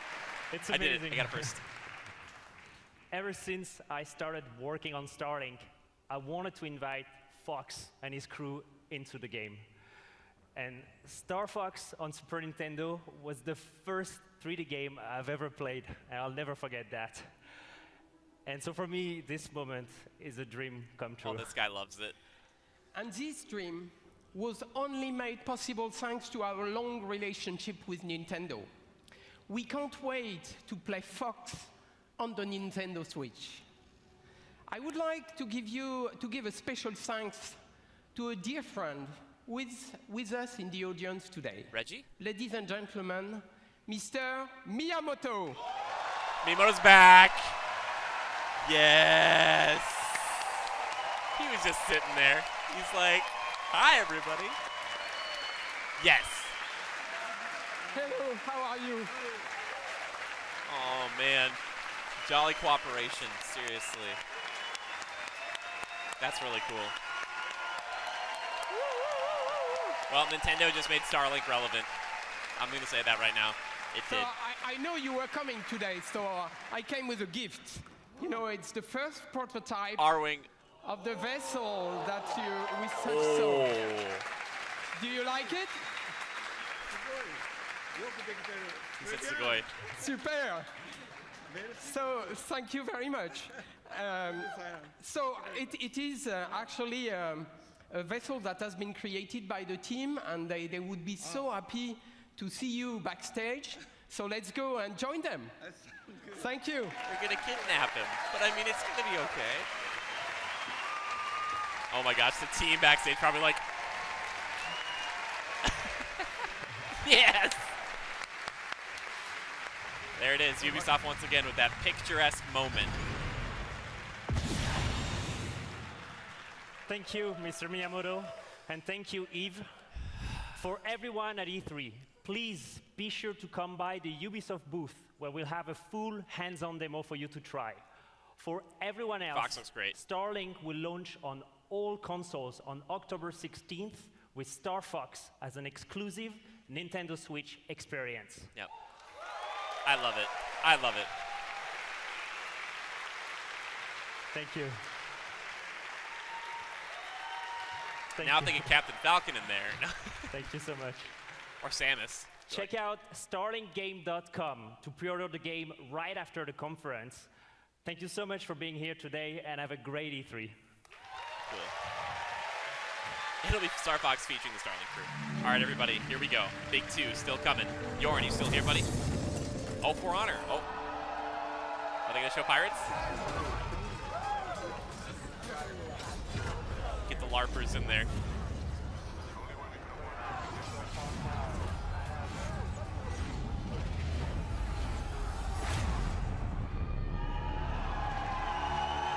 I miss Jason Vandenberg.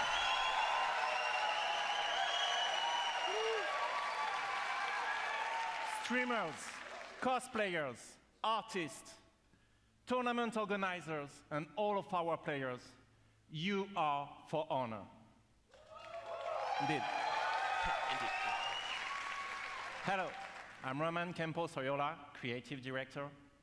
Whether it be upgraded stability with the dedicated servers, release of heroes, constant balancing and new training tools, we would not be here without your passion and commitment. It's true. You've helped us enrich the experience. Thank you. Yeah, they should have had some of that stuff at launch, but it's there now. But actions speak louder than words, right? In celebration of E3, we are inviting new players to join. So, if you haven't played For Honor yet, now is your chance. Starting today and until next Monday, we are giving away the PC Starter Edition on Uplay. Download it this week on PC, and it's yours for free. Oh, on PC for free? That's pretty cool. So come, join the fight with us. But that's not all. Because building on everything that we've learned, we are now ready to expand our world. Here we go, new faction, everybody.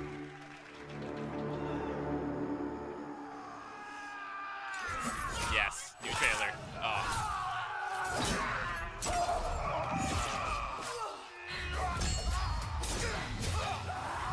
That Warden love.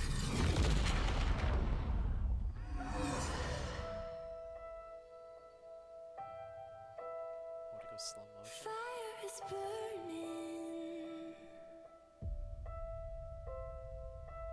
casting a shadow. People are watching, waiting for the fall. Tell them something is coming. There's blood in the water. Blood in the water? Come on, pirates. Let it all come crashing down. Burn the castle to the ground. Hang their lies, no disguise. It's our time. Let it all come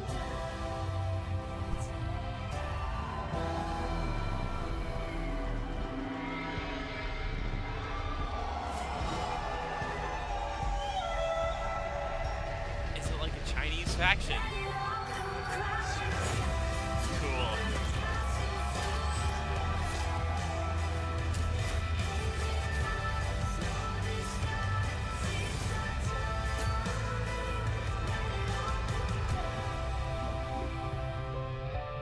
Dang. Marching fire. Dynasty Warriors crashes the party. At least 3 or 4 new classes right there. New faction. After the great cataclysm that brought knights, Vikings, and samurai to fight, civil war consumed China. Warriors of the Wulin factions fought each other, but Jordan, I'm just gonna pass failed out the to corner. establish order. Amid the chaos, 4 warriors of the Wulin now march west. With a new faction, 4 new fighters, visual enhancements, and single-player content yet to be revealed, the Marching Fire update is our biggest and most ambitious addition so far. But this update would not be complete without answering a huge request from our community. A new 4v4 multiplayer mode fulfilling the classic medieval fantasy. You know what it is? The Castle Siege. So please, allow me to introduce you to this new mode, Breach. Okay, so you defend a castle and then you have to attack a castle. They're going gangbusters with For Honor. They're not dead. Oh man. Good on them. Yes, directed by Peter Jackson.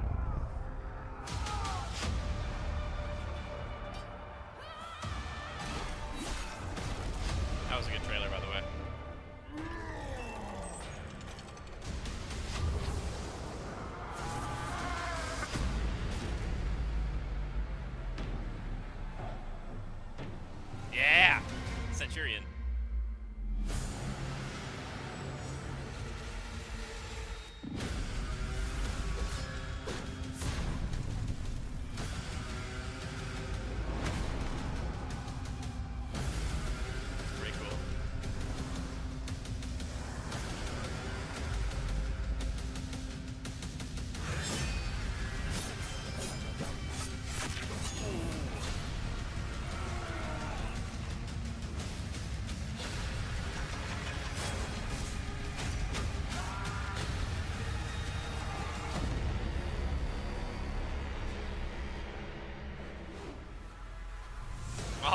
Jet Li. Kind of the Wukong style, you know. That's what I was thinking of. Staff. So Dynasty Warriors, I love it.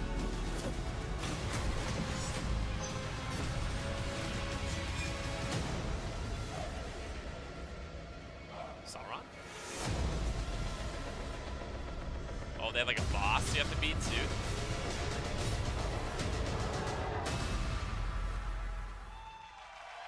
Jimmy, I just unlocked the Centurion today. He's so epic. Yorin, please draw the Centurion, please. I love the Centurion. I just wish they had like a Roman Legionnaire with the shield, you know. Hi everyone, I'm Delphine Dosset, brand director on The Crew 2. In just a few days, freedom will be yours. Also, Vandenberg made Freedom Romans to for get me. your hands on your dream car, bike, boat, or plane, and Just tweeted him. unleash your Tell him to get on the passion for podcast. motorsport Look at Vandenberg. all across the United States. The Crew 2 releases on June 29th, and we are very happy to announce that the open beta will Yorin, be Assassin's Creed is available coming. on Don't worry. PlayStation 4, Xbox One, and PC Splinter Cell's gonna on be the June last thing. 21st. But there's more. You can preload the open beta right now, so you'll be ready to hit the road as soon as it starts. From all of us at Ivory Tower, welcome to The Crew 2. Kind of confuses rendered in engine, you know, gameplay, actual, not actual gameplay footage, but it is not.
Your other option.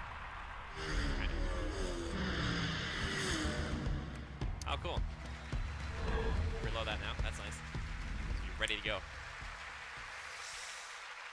Brace yourselves. Assassin's Creed's coming. Ubisoft is showing a lot. Oh, Yorin.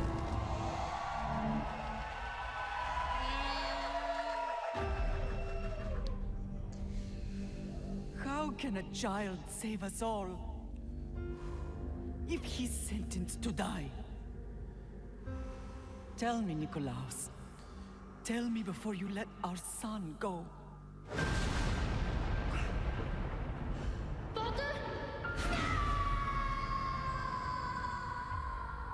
Where we begin does not define Oh my God, who yes. we will become. I'm in. Before you, I see a path.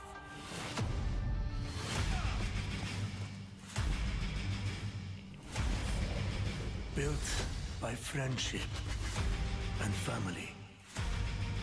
Love and loss. War and bloodshed.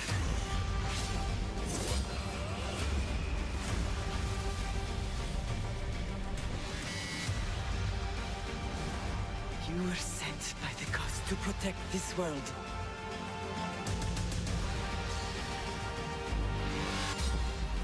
You carry the blade of Leonidas. Act like it.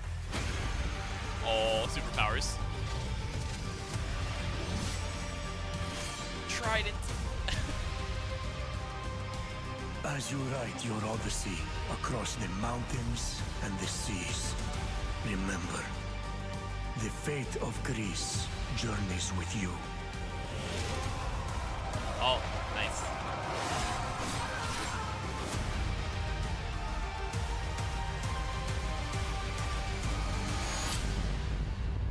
Let's go! Yes! Yeah, let's go! Today, let's go right now! Oh! My goodness, my goodness. Thank you. I'm Jonathan Dumont, creative director of Assassin's Creed Odyssey. Yeah, buddy. It's one of those characters I actually noticed the stone statue of. Assassin's Creed Odyssey is more than just an adventure. I don't remember though. It truly is a role-playing journey. You will explore, on land and sea, one of the most iconic and influential settings in human history, ancient Greece. Yes, sir. The golden age of Athens saw the rise of democracy, modern medicine, revolutionary art, and Western philosophy. But it was also a time of war. A devastating conflict between Sparta and Athens, the Peloponnesian War, divided the Greek world and changed the course of history. In this world of contrast and opportunity, this land shaped by the gods rages a battle between order and chaos. This is where your adventure begins. Oh gosh. You, a simple mercenary, an outcast, to take on an incredible quest to save your loved ones and become the legendary Greek hero Greece desperately needs. Oh. Our teams in Quebec and from around the world have spent the last 3 years putting all their energy, passion, and dedication into this project.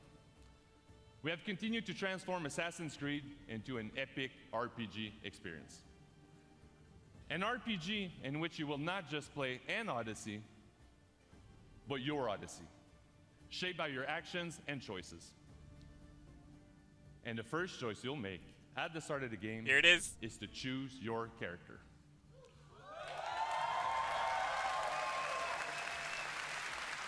There you go. Alexios or Cassandra? Cool. Could be a badass lady. They learned from Syndicate. And you play that character for the entire game. You share the bloodline of a legendary Spartan hero and bear his mysterious weapon.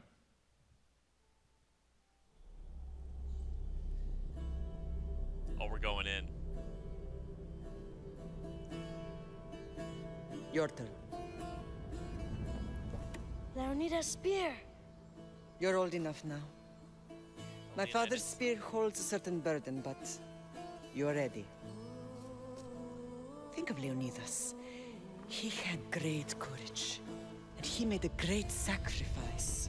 We all saw the movie. You share in his blood and the strength he possessed. The broken spear of Leonidas gives you access to powerful range, combat, and stealth abilities that you can unleash on your enemies. This is great. Get weird. Okay. Oh, it looks gorgeous. Is this actual in-game? So pretty.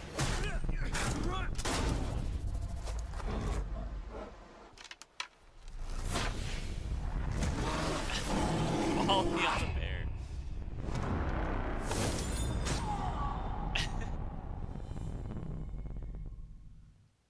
And for the first time, we have deeply changed the way we tell stories in Assassin's Creed. You can now truly interact with history like never before. Perhaps when I was thinner, both in weight and philosophy. So, tell me, were you able to resolve the situation without bloodshed? The rebel had guards. Yes, they showed Cassandra. Cool. Relieved them. Interesting. You thought the life of a thief and a murderer was worth more than that of soldiers doing their duty.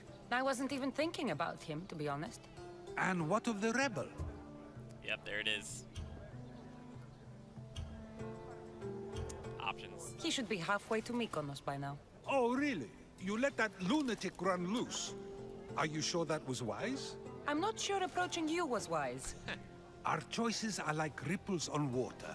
They seem tiny and insignificant at the beginning, but they can become devastating tidal waves by the time they run their course. Good voice acting. Over the next few days, you can experience this for yourself here at E3 in our playable demo. And for you at home, here's a full gameplay sequence of Assassin's Creed Odyssey. Thank you. Thank you. Have a great E3. Yes. Oh, got to cut throats. Yeah, we might have to. I don't know. We might have to play as a woman on this one, guys. We'll see.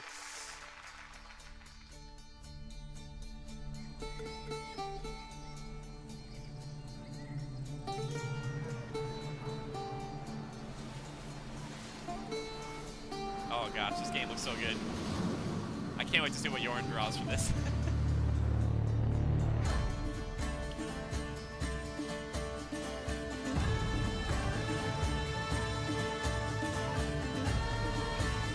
Anybody know that tale of the guy who got his innards eaten out by vultures every day? I can't remember that. Greco-Roman story.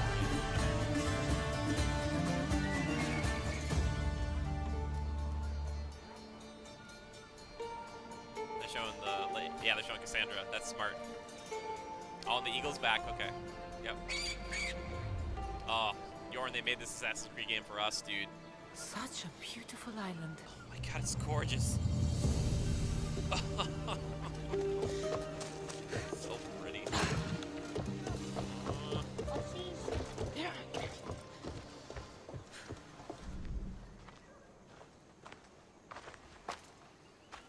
Ah, Mykonos Island, built from the corpses of giants slain by the legendary Iraklis. Read me the note again. Eagle-bearing Mystios, that's you.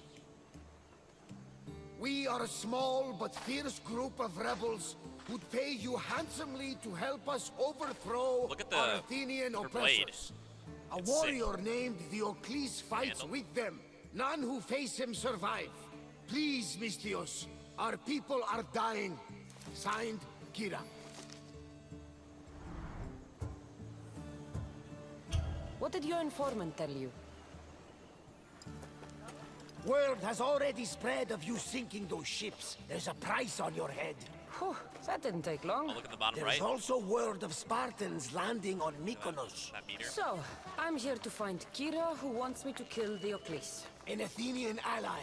Who's at war with Sparta. And don't forget the bounty! Business as usual, then.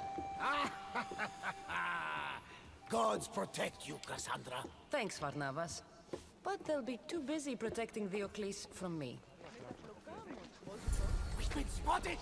Go! I'll handle this! Yep, she's got like a, Fight them for all you're worth! a notoriety meter.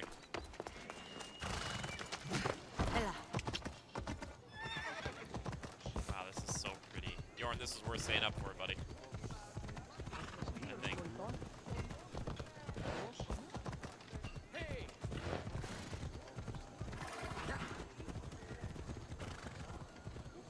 Mercenary, this can't be good. The mighty eagle bearer! I'll be rich when you're dead! You're chasing your own death, mercenary! You won't escape me! That's cool. You want my head? Come and take it! Oh, she set it on fire. That's sick. I mean, haven't last game, but still. Oh, looks so good. You can't defeat me!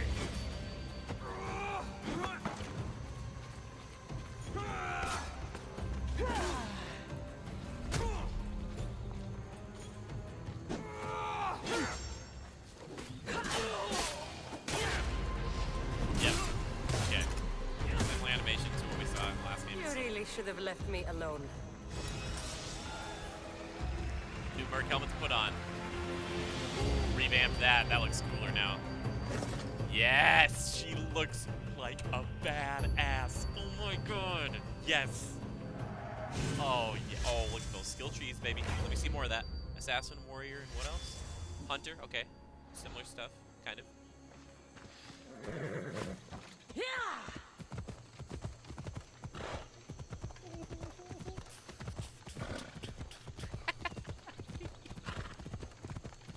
Yes.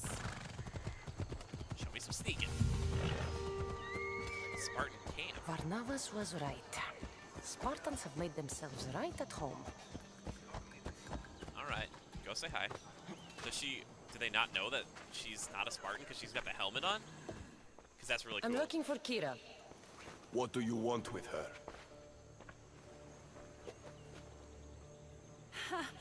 The mercenary who bears the eagle of Zeus. You got my message. It said something about paying me handsomely. Huh. Mercenaries. Athenians have enslaved our people for too long. Help us free Mykonos from their grasp. No, we still have the and Templar you'll thing. have more drachmi than you can carry.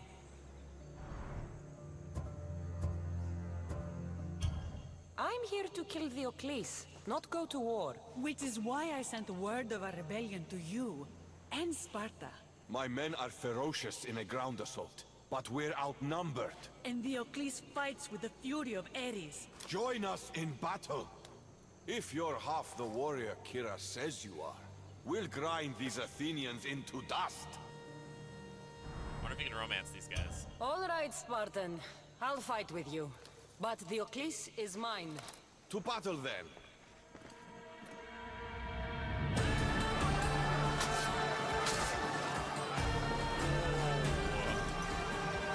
Tell me you get to go out in the battle. Oh, that was her? Sick.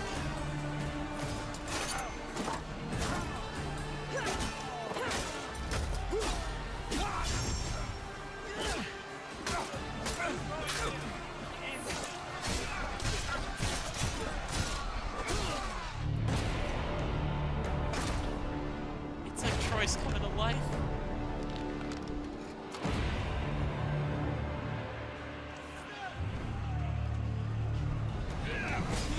This is so cool. Tell me she can go anywhere in this fight.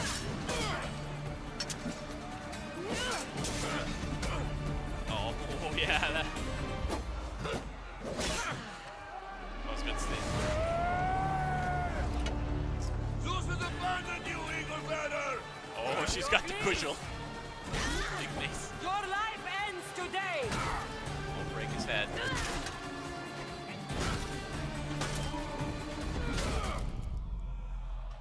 That was pretty cool.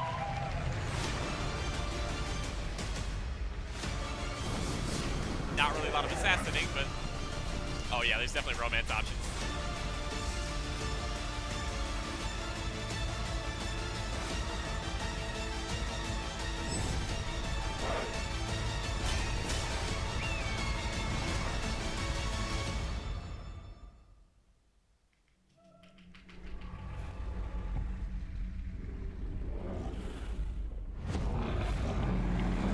Minotaur, get weird. Yes. Get weird, Assassin's Creed. Yeah. October 5th, why? Don't do this to us. I got other things to do.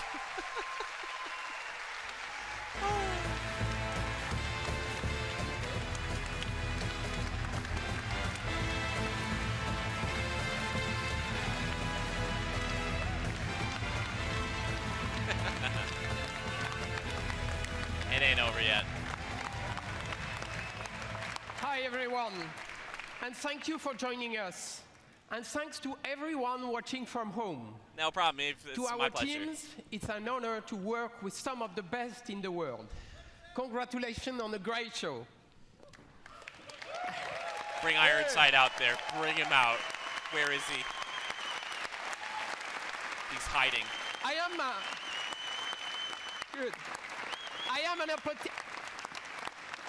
am an optimistic guy, and I am particularly excited about the future of technology and the positive role games will play in shaping our society.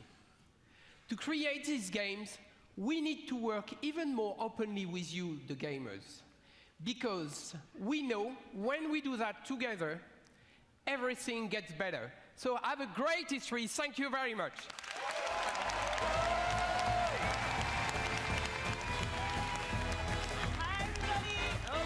Splinter Cell. Hello, hi, everybody. Welcome to the post show. As Okay, so promise. it's Division That was stuff. an amazing conference, but we're not wasting any time. We're jumping. Okay, so they're gonna show Division stuff. Do we want to keep this live, or do we want to talk about this out? I know some people have to go.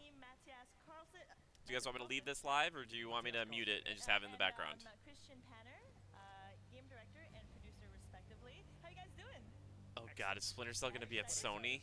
Oh my God. Congrats on the My call. reveal at the Microsoft conference and obviously the amazing news during That Jackman, welcome back. All right, we're gonna mute it for now unless we see something really crazy. Oh my goodness. Oh my goodness. All right, Yorin, thank you so much for stopping by. Take care, buddy. Dreams coming true with that Assassin's Creed. Oh my gosh. Okay. Okay. So let's start as we always do. Okay, here we go. Here we go. All right.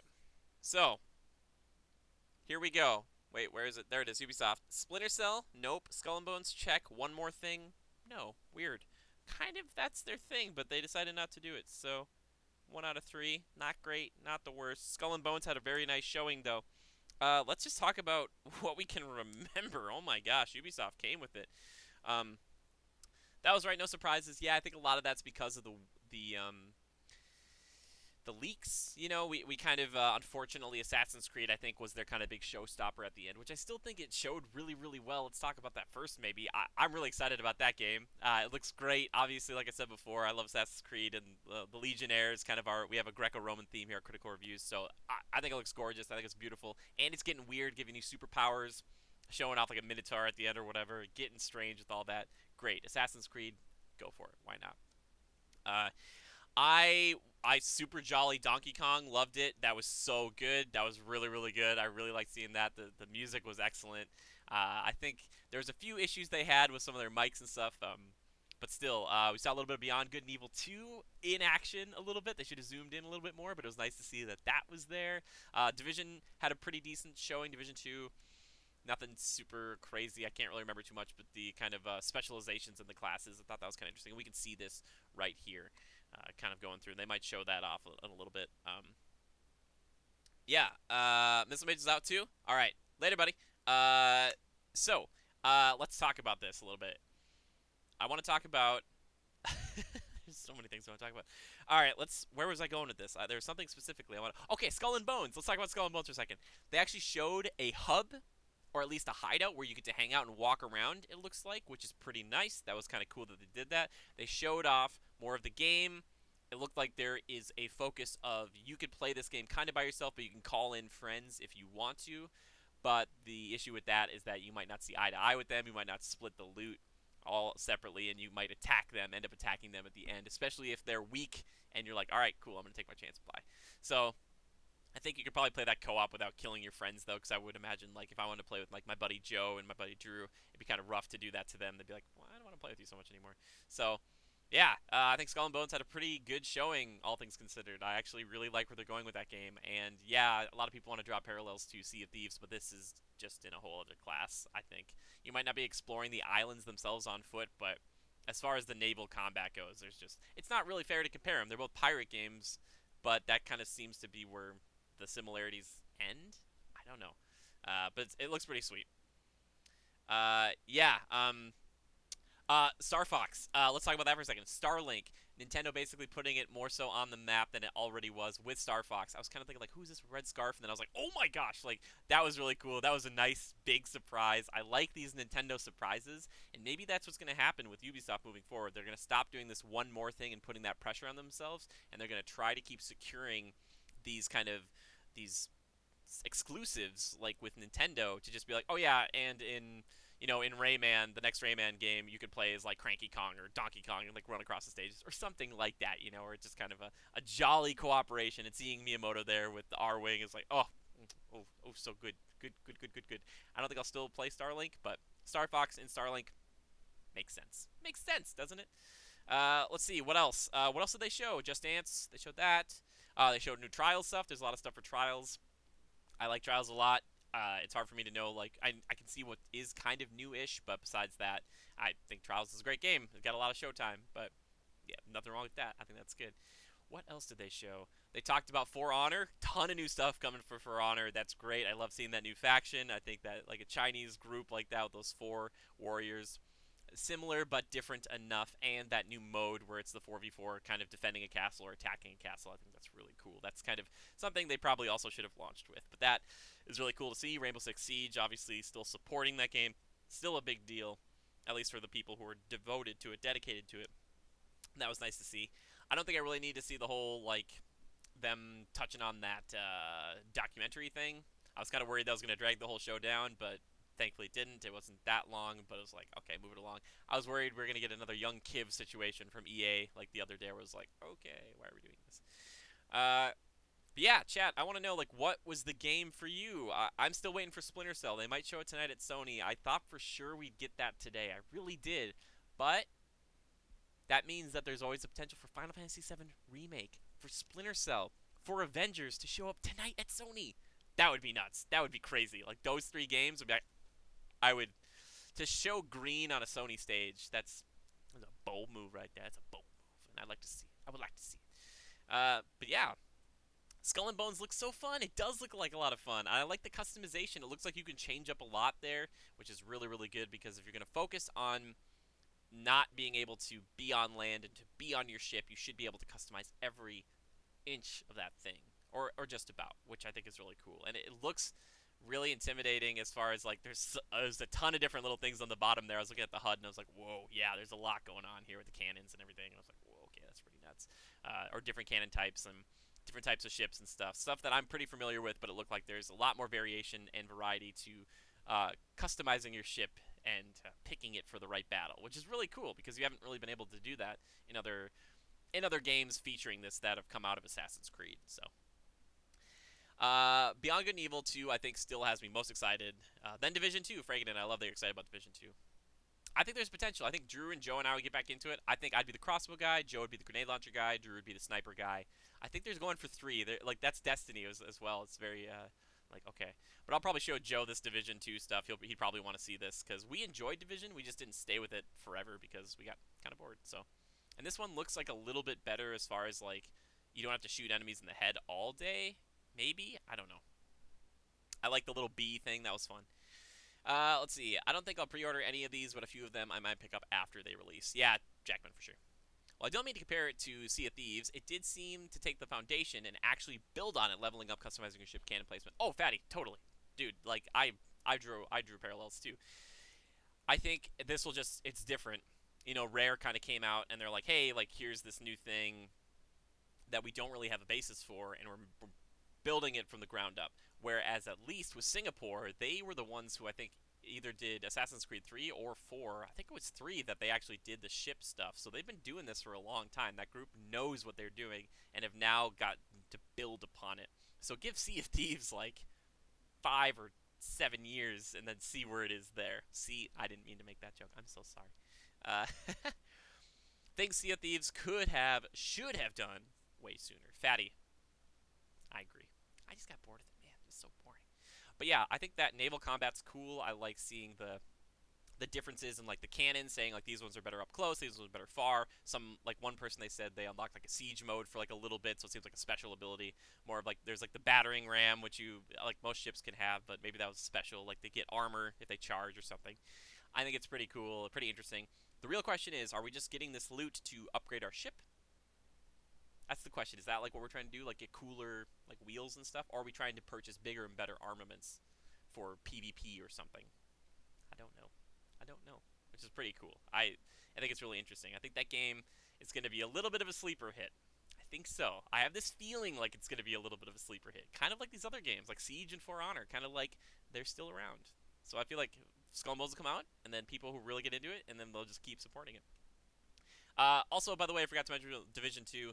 Big thing saying that they're going to release 3 major content things that are going to be for free for everybody, which is kind of like their way of saying, hey, come back to our game, please, like, you know, pick up Division 2. We're really going to support this game and make it great. Like we did with Division 1, people just forgot about it. Yeah. I think Division 2 could, and Division 1 sold really, really well. Is that John Krasinski? No way. Maybe I'm crazy. Sorry, is this who I think it is? I can't turn around. Maybe it's not. Maybe I'm just... No, it's not John Krasinski. Okay, sorry. I thought it was for a second. I was like, what? Anywho. Yeah.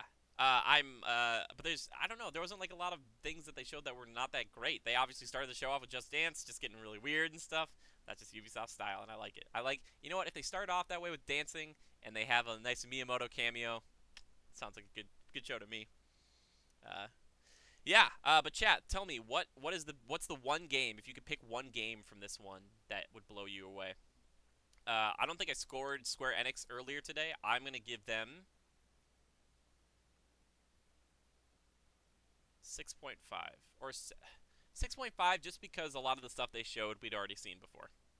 So, it wasn't that exciting. I was kind of hoping for more.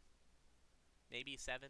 I don't know. But this one I think was better. I think this is up where, they did talk a little bit more, than Microsoft did. I still think this is in the 8 range. This was really good. Maybe 8.5 is really solid. A lot of the stuff they showed, even though leaked, was still pretty exciting, and they did a good job of kind of making this show about the people who love games, and you can tell that most of the people who are working on these games absolutely love them, and that's great. Let's see. Never played Beyond Good and Evil, but I am going to definitely give a shot, and that new trailer is so cool. Yeah, and Fatty, co-op, buddy. Let's co-op. Let's do this. That sounds great. Square Enix gets a 6.5 from Frag. I'm concerned that Beyond Good and Evil 2 is next gen. Simon, maybe. UB gets an 8 from Fraggen. It sounds weird, but probably Starlink was my favorite from that. Dad Jackman, nothing wrong with that, buddy. That's great. I'm convinced it is. Fraggen's convinced that's Beyond Good and Evil is going to be next gen. Yeah, it said co-op, Fatty. I think they said co-op while they were talking about it. I was like, so like seamless co-op though. I was like, can I just be like, I'm going off into the universe, bye. Like, that's just like can we just make Beyond Good and Evil 2 just like cinematics, just like at every press conference for Ubisoft from now on? It's just a movie we keep coming back to see. It's like seeing Marvel things. We're just like, okay, Yeah. Oh snap, Daddy. Oh snap. So good. Yeah. Yes, but as Fraggen said, tonight is PlayStation 5. Fraggen, you think? Maybe to beat Microsoft out, because Microsoft said they're deep in on the next one. I don't know. 2013. It's been 5 years. Maybe. I don't know. Who knows? So yeah, I will still say this though. If you want to know my hierarchy right now, we're looking. I think Ubisoft's tippity top for me. Then we've got Microsoft. I think Bethesda.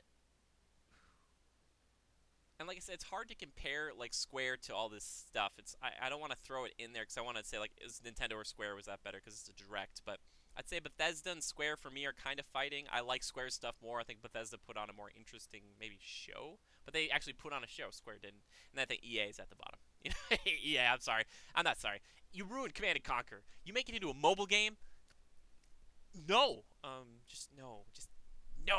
I saw that Mammoth take. I was like, no. Come on now. Come on now. Ha, Simon, I have no patience. Want all things now. Fraggen, we have all these games in development that would only make sense to put next gen. Fraggen, maybe you're right. Man, think of all these games that they were launch titles for the next gen. Whoa. That would be easy pickup. Think of like Cyberpunk 2077's like launch game. Simon, Ubisoft has been best for me. Yep. Microsoft still has the clear-cut best so far, Fraggen says. Oh, you think? You think it's better than Ubisoft? It was good. What was the one thing? Yeah, maybe you're right. They're fighting for me right there. I think you know what? I'll say this. They ended on a better note, and they started on a better note. So maybe that gives the edge to Microsoft.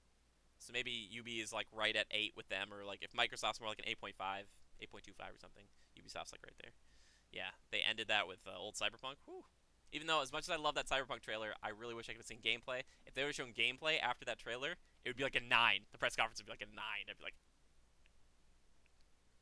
And Gears 5, Simon gives Ubisoft 8.5. Fatty, I like what Square showed, but I wish they would communicate with us. Yeah, Fatty, me too. Also, I'd love to know where FF7 is and where Avengers are. If we don't see that at Sony tonight, I'm going to be kind of nervous because FF7's in a weird spot. Ubi showed us pretty much everything we already knew about or expected. Yeah, Fraggen, and that's the problem. Going into this, if we hadn't heard about the leaks, I wouldn't have known about Assassin's Creed. They didn't really announce much new stuff. I guess you're right with that. I really thought Splinter Cell. I think Splinter Cell's still coming. I thought Splinter Cell was gonna pop up. All the other stuff was kind of add-ons, you know, which is fine. I think they just had a good presentation. They just it showed really well. So I think the thing when you come out of Ubisoft, and I'm obviously you know, culprit of this, but is to get caught up in that hype because they did a really good job. I think they really got me excited about a lot of things. But you know, that Assassin's Creed baby, oof, oof. I kind of don't like that it's coming in October. To be a little selfish here, because they're like, we did so well with Origins, we don't need to do it every year. So maybe they had this one in development. That means that maybe next year or the year after that they'll skip a year again because they had these things. It'll be like 3 years or 2 years in a row for Assassin's Creed, and then they'll be like, we'll take a year off, which is great. Splinter Cell will happen tonight. Don't worry. Jackman, thank you. I need it. I need that. I'm more interested in Ubisoft games. I don't think I'm interested in any of the games that Microsoft showed. Oh, Simon. What's happening? Is it Screen of Darkness? Need to make sure they're not doing any noise or anything. Hold on, everybody. Hold, everybody. Okay, it's just darkness. Okay. Okay. I was worried that Sam Fisher was going to pop up. That'd be crazy. They wouldn't do that. Well, not interested enough to spend money on them. Sure. Yeah. I think Ubisoft themselves mentioned Odyssey. Yeah, they did frag it in after a leak. They had a leak, and they had, like, a keychain and stuff that leaked, and, yeah, it was unfortunate, because that, like, I would imagine it's so difficult and annoying as a team to get the chance to present on the world's biggest stage of this game you've been working so passionately on for years, and somebody, somewhere, leaked one stupid little thing, and then that announcement gets taken away from you. Because they were showing all of that, and I'm like, is this Assassin's Creed? And then they'd be like, Assassin's Creed. I'm like, like, that would have been very cool. No love for Kingdom Hearts 3, Devil May Cry 5? Yes, that's true. Fragging, that's true. The problem I have is like Kingdom Hearts 3, you know, it's nice to see that from Microsoft, and I absolutely love it. It's just that I saw it, and now I've seen it twice, kind of. Devil May Cry 5 is really cool. Again, I'm getting into that hot tub. I'm getting into the Devil May Cry 5 hot tub, and it's painful to start, but you're like, okay, this is an old friend. It's fine. So I'm at the point where I'm like just settling in. You know what I'm saying? I'm just settling. Okay, just let it wash over you. Where's Virgil? Show me Virgil. He's coming. He's gonna be here. Okay, sweet. You know what I'm saying? That's what I feel. Maybe Cyberpunk, depending on how the gameplay looks. Oh God, I would love to just show me some Cyberpunk. Oh man. Yeah. Yeah. I'm hearing music. Does everybody else hear that? Oh, they're going live. Okay, gotcha. I was like, I'm losing my mind. Okay. Then we'll just leave that. We'll just leave it there. Ubisoft Live. Ah. There we go. The world looks so beautiful in Odyssey. Yeah, I love that. In Greece, just so pretty. But we're going to get those textures on consoles? I doubt it. Maybe, Fatty. Come on, let's hope. You know, and that's the thing. I don't have an Xbox One X. I don't have a PS4 Pro. Maybe we would be getting those textures on there. Also, when they introduced the guy and the girl, all I was thinking is, oh, they made both of these people that you probably have to interact with a lot. So that way, regardless of the gender you pick, you can romance either of them. Doesn't matter whatever way you want to roll in that game. They'll probably just be like, do whatever you want. I thought for sure, but I thought for sure she was going to ask if they were together. I saw that little dialogue option pop up. Didn't do it. I really hope Nintendo pulls some more stuff out other than Smash. Jackman, I think, and we'll talk about this tomorrow before the show starts. Should be ready for that one. But we will see. Besides that, I really think we're going to see that Star Fox game, Pokemon. You said Smash, but maybe some Metroid stuff. Maybe. Maybe a tease at Animal Crossing or Pikmin 4. Wouldn't be surprised. I mean, it's ancient Greece. Yeah, exactly. Same with Skull and Bones. All those cannons firing at once. Say goodbye to your frames. Yeah, Fatty, you're probably right. We've got 18 different players playing Skull and Bones right now. Can we show it? We can't. It crashed. It's gone. Yeah, exactly. Yep. Yeah, and this isn't the first time we've seen this. Like Division and why can't I think of it? Watch Dogs. They both were like, oh my gosh, look how pretty that game is. And then they're like, yeah, but that was running on a PC. So it made everybody kind of worried about that. It was nice to see the game running though. We did see that. That For Honor trailer was cool too. Hope for a Mario Maker port or sequel. Oh, Jackman, seriously, where's Mario Maker? Come on, that's an easy that's an easy win for Nintendo. Just be like, oh yep, we're doing that. Reggie comes out and he's just like, oh, I'm sorry, I was just playing Mario Maker on my Switch. You know, like in the video. Be like, I just can't wait to see what crazy stupid thing they do for Nintendo. Won't be Muppets. They need more games. We can go back to console. Yeah. Crashed. FPS taken into Davy Jones's locker. Let us send the frame rate to Davy Jones, and they all just light the cannons. Such you know, that'd be pretty sweet. Play into the joke, lean into the joke. That's what I say. Since Breath of the Wild and Odyssey gets boring after a while, Jackman, I completely agree with you. I think Odyssey for me got boring quicker because there was like the secrets weren't as cool. I will say this though, if they make a Breath of the Wild 2, which they totally will, don't give me like 990 Korok seeds, which give me nothing. Like, just don't even bother. That's stupid. Yeah. Yeah. All right, chat. Let's just. I think another fun way to end these streams too is just to say, what is your game of E3 right now? Because these things shift. Because we are humans. We feel different things at different times. We're swayed. We're hurt. You know. What is the game right now that you're just like, oh baby, oh baby. And you know, coming hot off that conference, it's easy. Like, I want to say Assassin's Creed Odyssey, but I played Origins. I could see a lot of Origins in there in the DNA, so I'm not like, oh, I gotta play that right now. I want to know more about Halo Infinite. Don't you guys? I want to know more about Halo Infinite. It's really good, interesting. I think. Still Devil May Cry 5. Nothing will change that. Fragaden, you know what? Screw it. I'm with you. I'm in the hot tub. Let's go. Give me that music. Pull my devil trigger. You know what they say. That's the song, all right? It's not supposed to be weird. You guys are bad. Oh, Just Cause. Ooh. Ooh, Jackman. Ooh. Fatty, I'm on a Skull and Bones hype, but I will put the most hours in a Fallout. I know it. Dude, Fatty. Fair enough. Skull and Bones. Just Cause 4. Devil May Cry 5. You guys get me. That is me. That is beautiful. Ooh. Ooh. Just Cause 4. You know what? I'm going to just put my money down on this right now. I think I'll put more hours into Just Cause than any of these other games. I'll just be flying around in a tornado. Be like, wee. Oh, my God. Give me that co-op and... Ooh, baby. That's so good. Ooh. Man, I gotta like look at a release calendar, guys. Now, like I said before, you know, if you haven't been here much, if you're new, the biggest thing that I do obviously is I review games and movies, and it's gonna be tough to get these out, especially if we're not getting early copies. But I will always ask them for one. You never know. Assassin's Creed Rogue, by the way, remastered. Got a code for that, which is very nice. So Ubisoft, I have a special place in my heart for you guys. Thank you. So I'm hoping that we could get one for Odyssey. But there's Odyssey coming out. We've got Red Dead Redemption 2 coming out. We got Just Cause 4 coming out.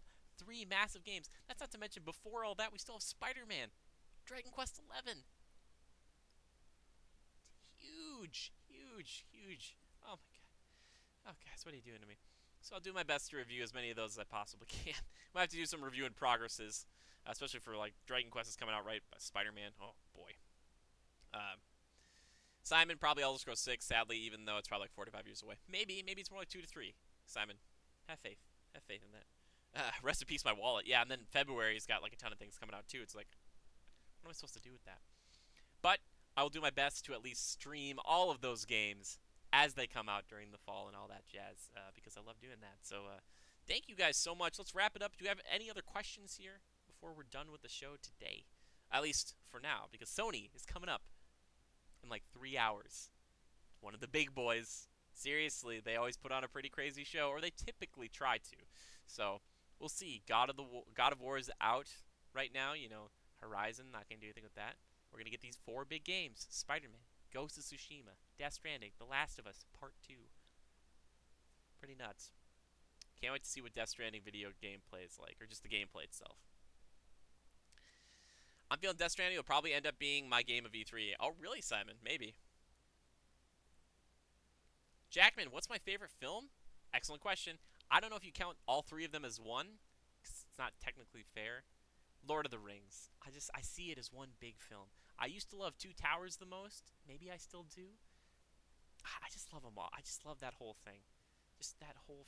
And I feel like it's in an echelon that cannot be topped. So if like you were in an echelon where those 3 are out of the picture, Jurassic Park. The first Jurassic Park, a freaking cinematic masterpiece. Oh my god, some of the shots in that movie were like the raptor with the DNA code all over it when it's like looking up into the.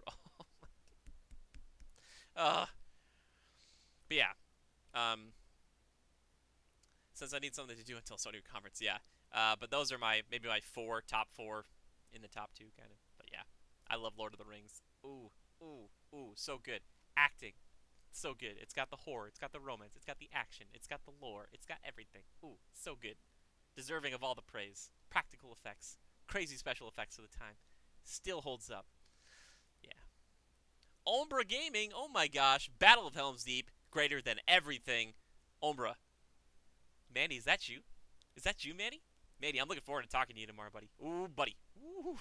Oh, yeah, we got a heck of an E3 to talk about. Battle of Helm's Deep. Oh, guys, watch the extended editions. Watch the features behind Helm's Deep. It was like 2 weeks of shooting in the rain. Forget about it. It is I. Manny, thank you for dropping by. I really do appreciate it. Ah, what a pleasure. What a pleasure.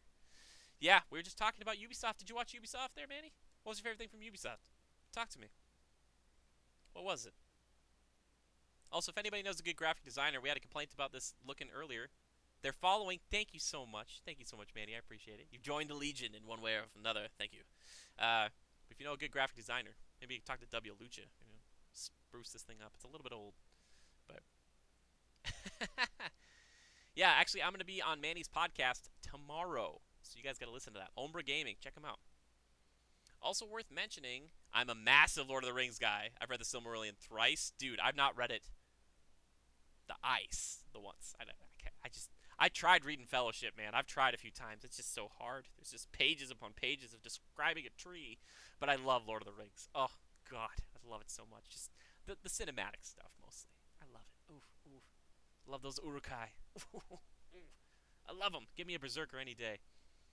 My dream is to have a full virtual reality experience where I can fight at Helm's Deep without wearing, like, the VR. Just go into a room. I want to be wearing clothes, obviously. Cool. Fatty, see you guys after Sony. Fatty, good luck. Good luck. I hope to see you after that, which will probably be, like, a while. But thank you, Fatty. Thank you, thank you, thank you. Fatty Cats. Oh, man. What a fun name. Yeah. But Ubisoft. Pretty good press conference. Thought the Ubisoft conference was solid. Skull and Bones looks fantastic. Division 2 also looks really interesting, especially because I live in DC. Whoa, man, you live in DC? Dude, I gotta come get a tour during the Cherry Blossom Festival. I've never been. I'm sure it's great. Let's go to a couple museums, man. Really sad about no Splinter Cell. Yes, Manny. Did you see the wish list I made? It's got Sony. It's coming tonight. It's got to be coming tonight. That leak has been confirmed. It's got to be showing up. And to show, like I said, showing green on the Sony stage, that's going to be a bold move. Unless they make it red, which they could do. Could make those colors, I mean. Oh, man. Yeah, really, come by, man. Okay, cool. Yeah, one day. We'll just go recreate Splinter Cell Conviction. We'll be running around the Washington Monument. They'll take me into prison. It'll be great. I did watch that video today. I was hurting with me. Okay, thank you. Thank you for watching it, man. I hope you liked it. I hope it was cool. Yeah, I worked on that for a while. Yoren Evers, our artist, so good. He makes those wish lists pop. I got to go back and watch my Devil May Cry 5 wish list and see what they're going to check off those boxes. But, hey, man, it exists. Dreams are coming true. Dreams are coming true. Yes. It was fantastic. Oh, thank you. Thank you. Thank you. I appreciate that. If you have any criticisms or critiques, I can take it. Always got to get better. Yeah. Hey, Fragaden, you still here? I got a little something for everybody. Looking forward to the Sony conference tonight? Oh, you know it, buddy. You know it. So those big 4 games that we talked about. Ghost of Tsushima, though, I can't wait. And I think we're really going to see some other stuff from them. From third parties. I think they're going to have their big surprises. I think they are. Yeah. Yeah, I'm excited. I'm excited for that. That'll be cool. I wish they weren't going so late, but Sean Layden's got to be out there. He's going to be out there. Finish the game, Corey. I'm looking forward to Death Stranding very much.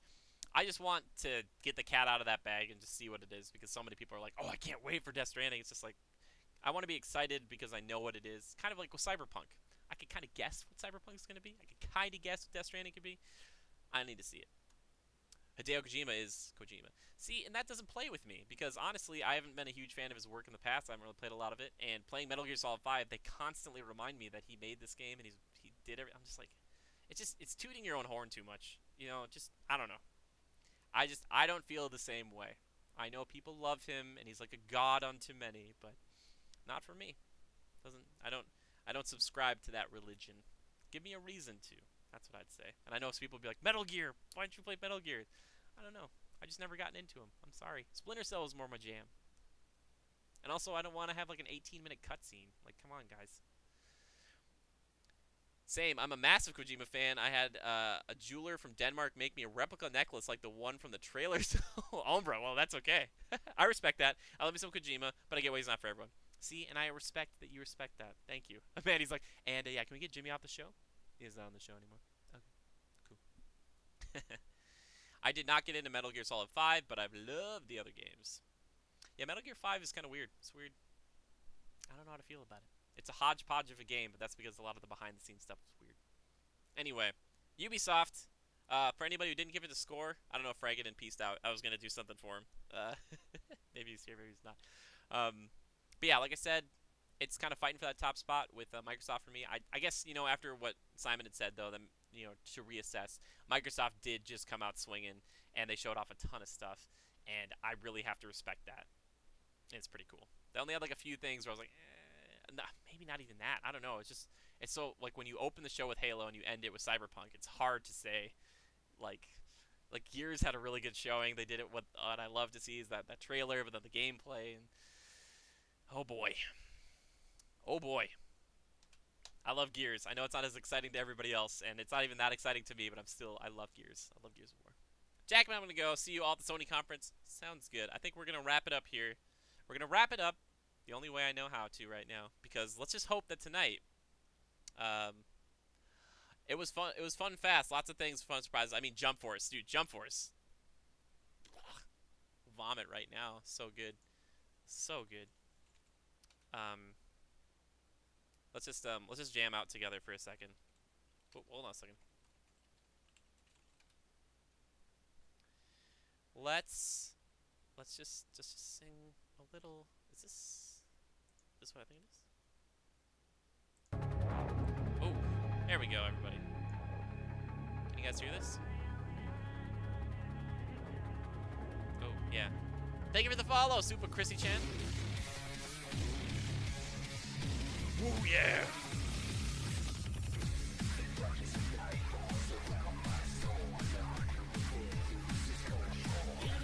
Woo. Feel that 5 hype.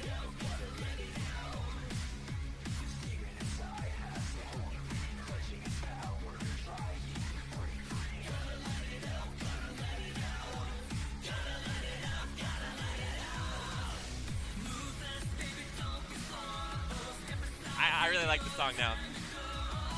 Alright, everybody. Thank you for stopping by. My name is Jimmy Gunn from Critical Reviews. That's right. And I love it so much. If you want to support us, check us out on patreon.com/criticalreviews or go subscribe to our YouTube channel. You can do that. But I'll be back soon. Until then, just remember. What? Super Chris is from the Ombra team. Hey, Super Chrissy. Nice to meet you. Hope you enjoyed it. We'll be back for Sony. Come back. Hang out with us. Hopefully you guys can hear this. Otherwise, I sound like a crazy person. Yeah. All right. Everybody, take care. I'll see you in a little bit. Bye. Adapt and overcome.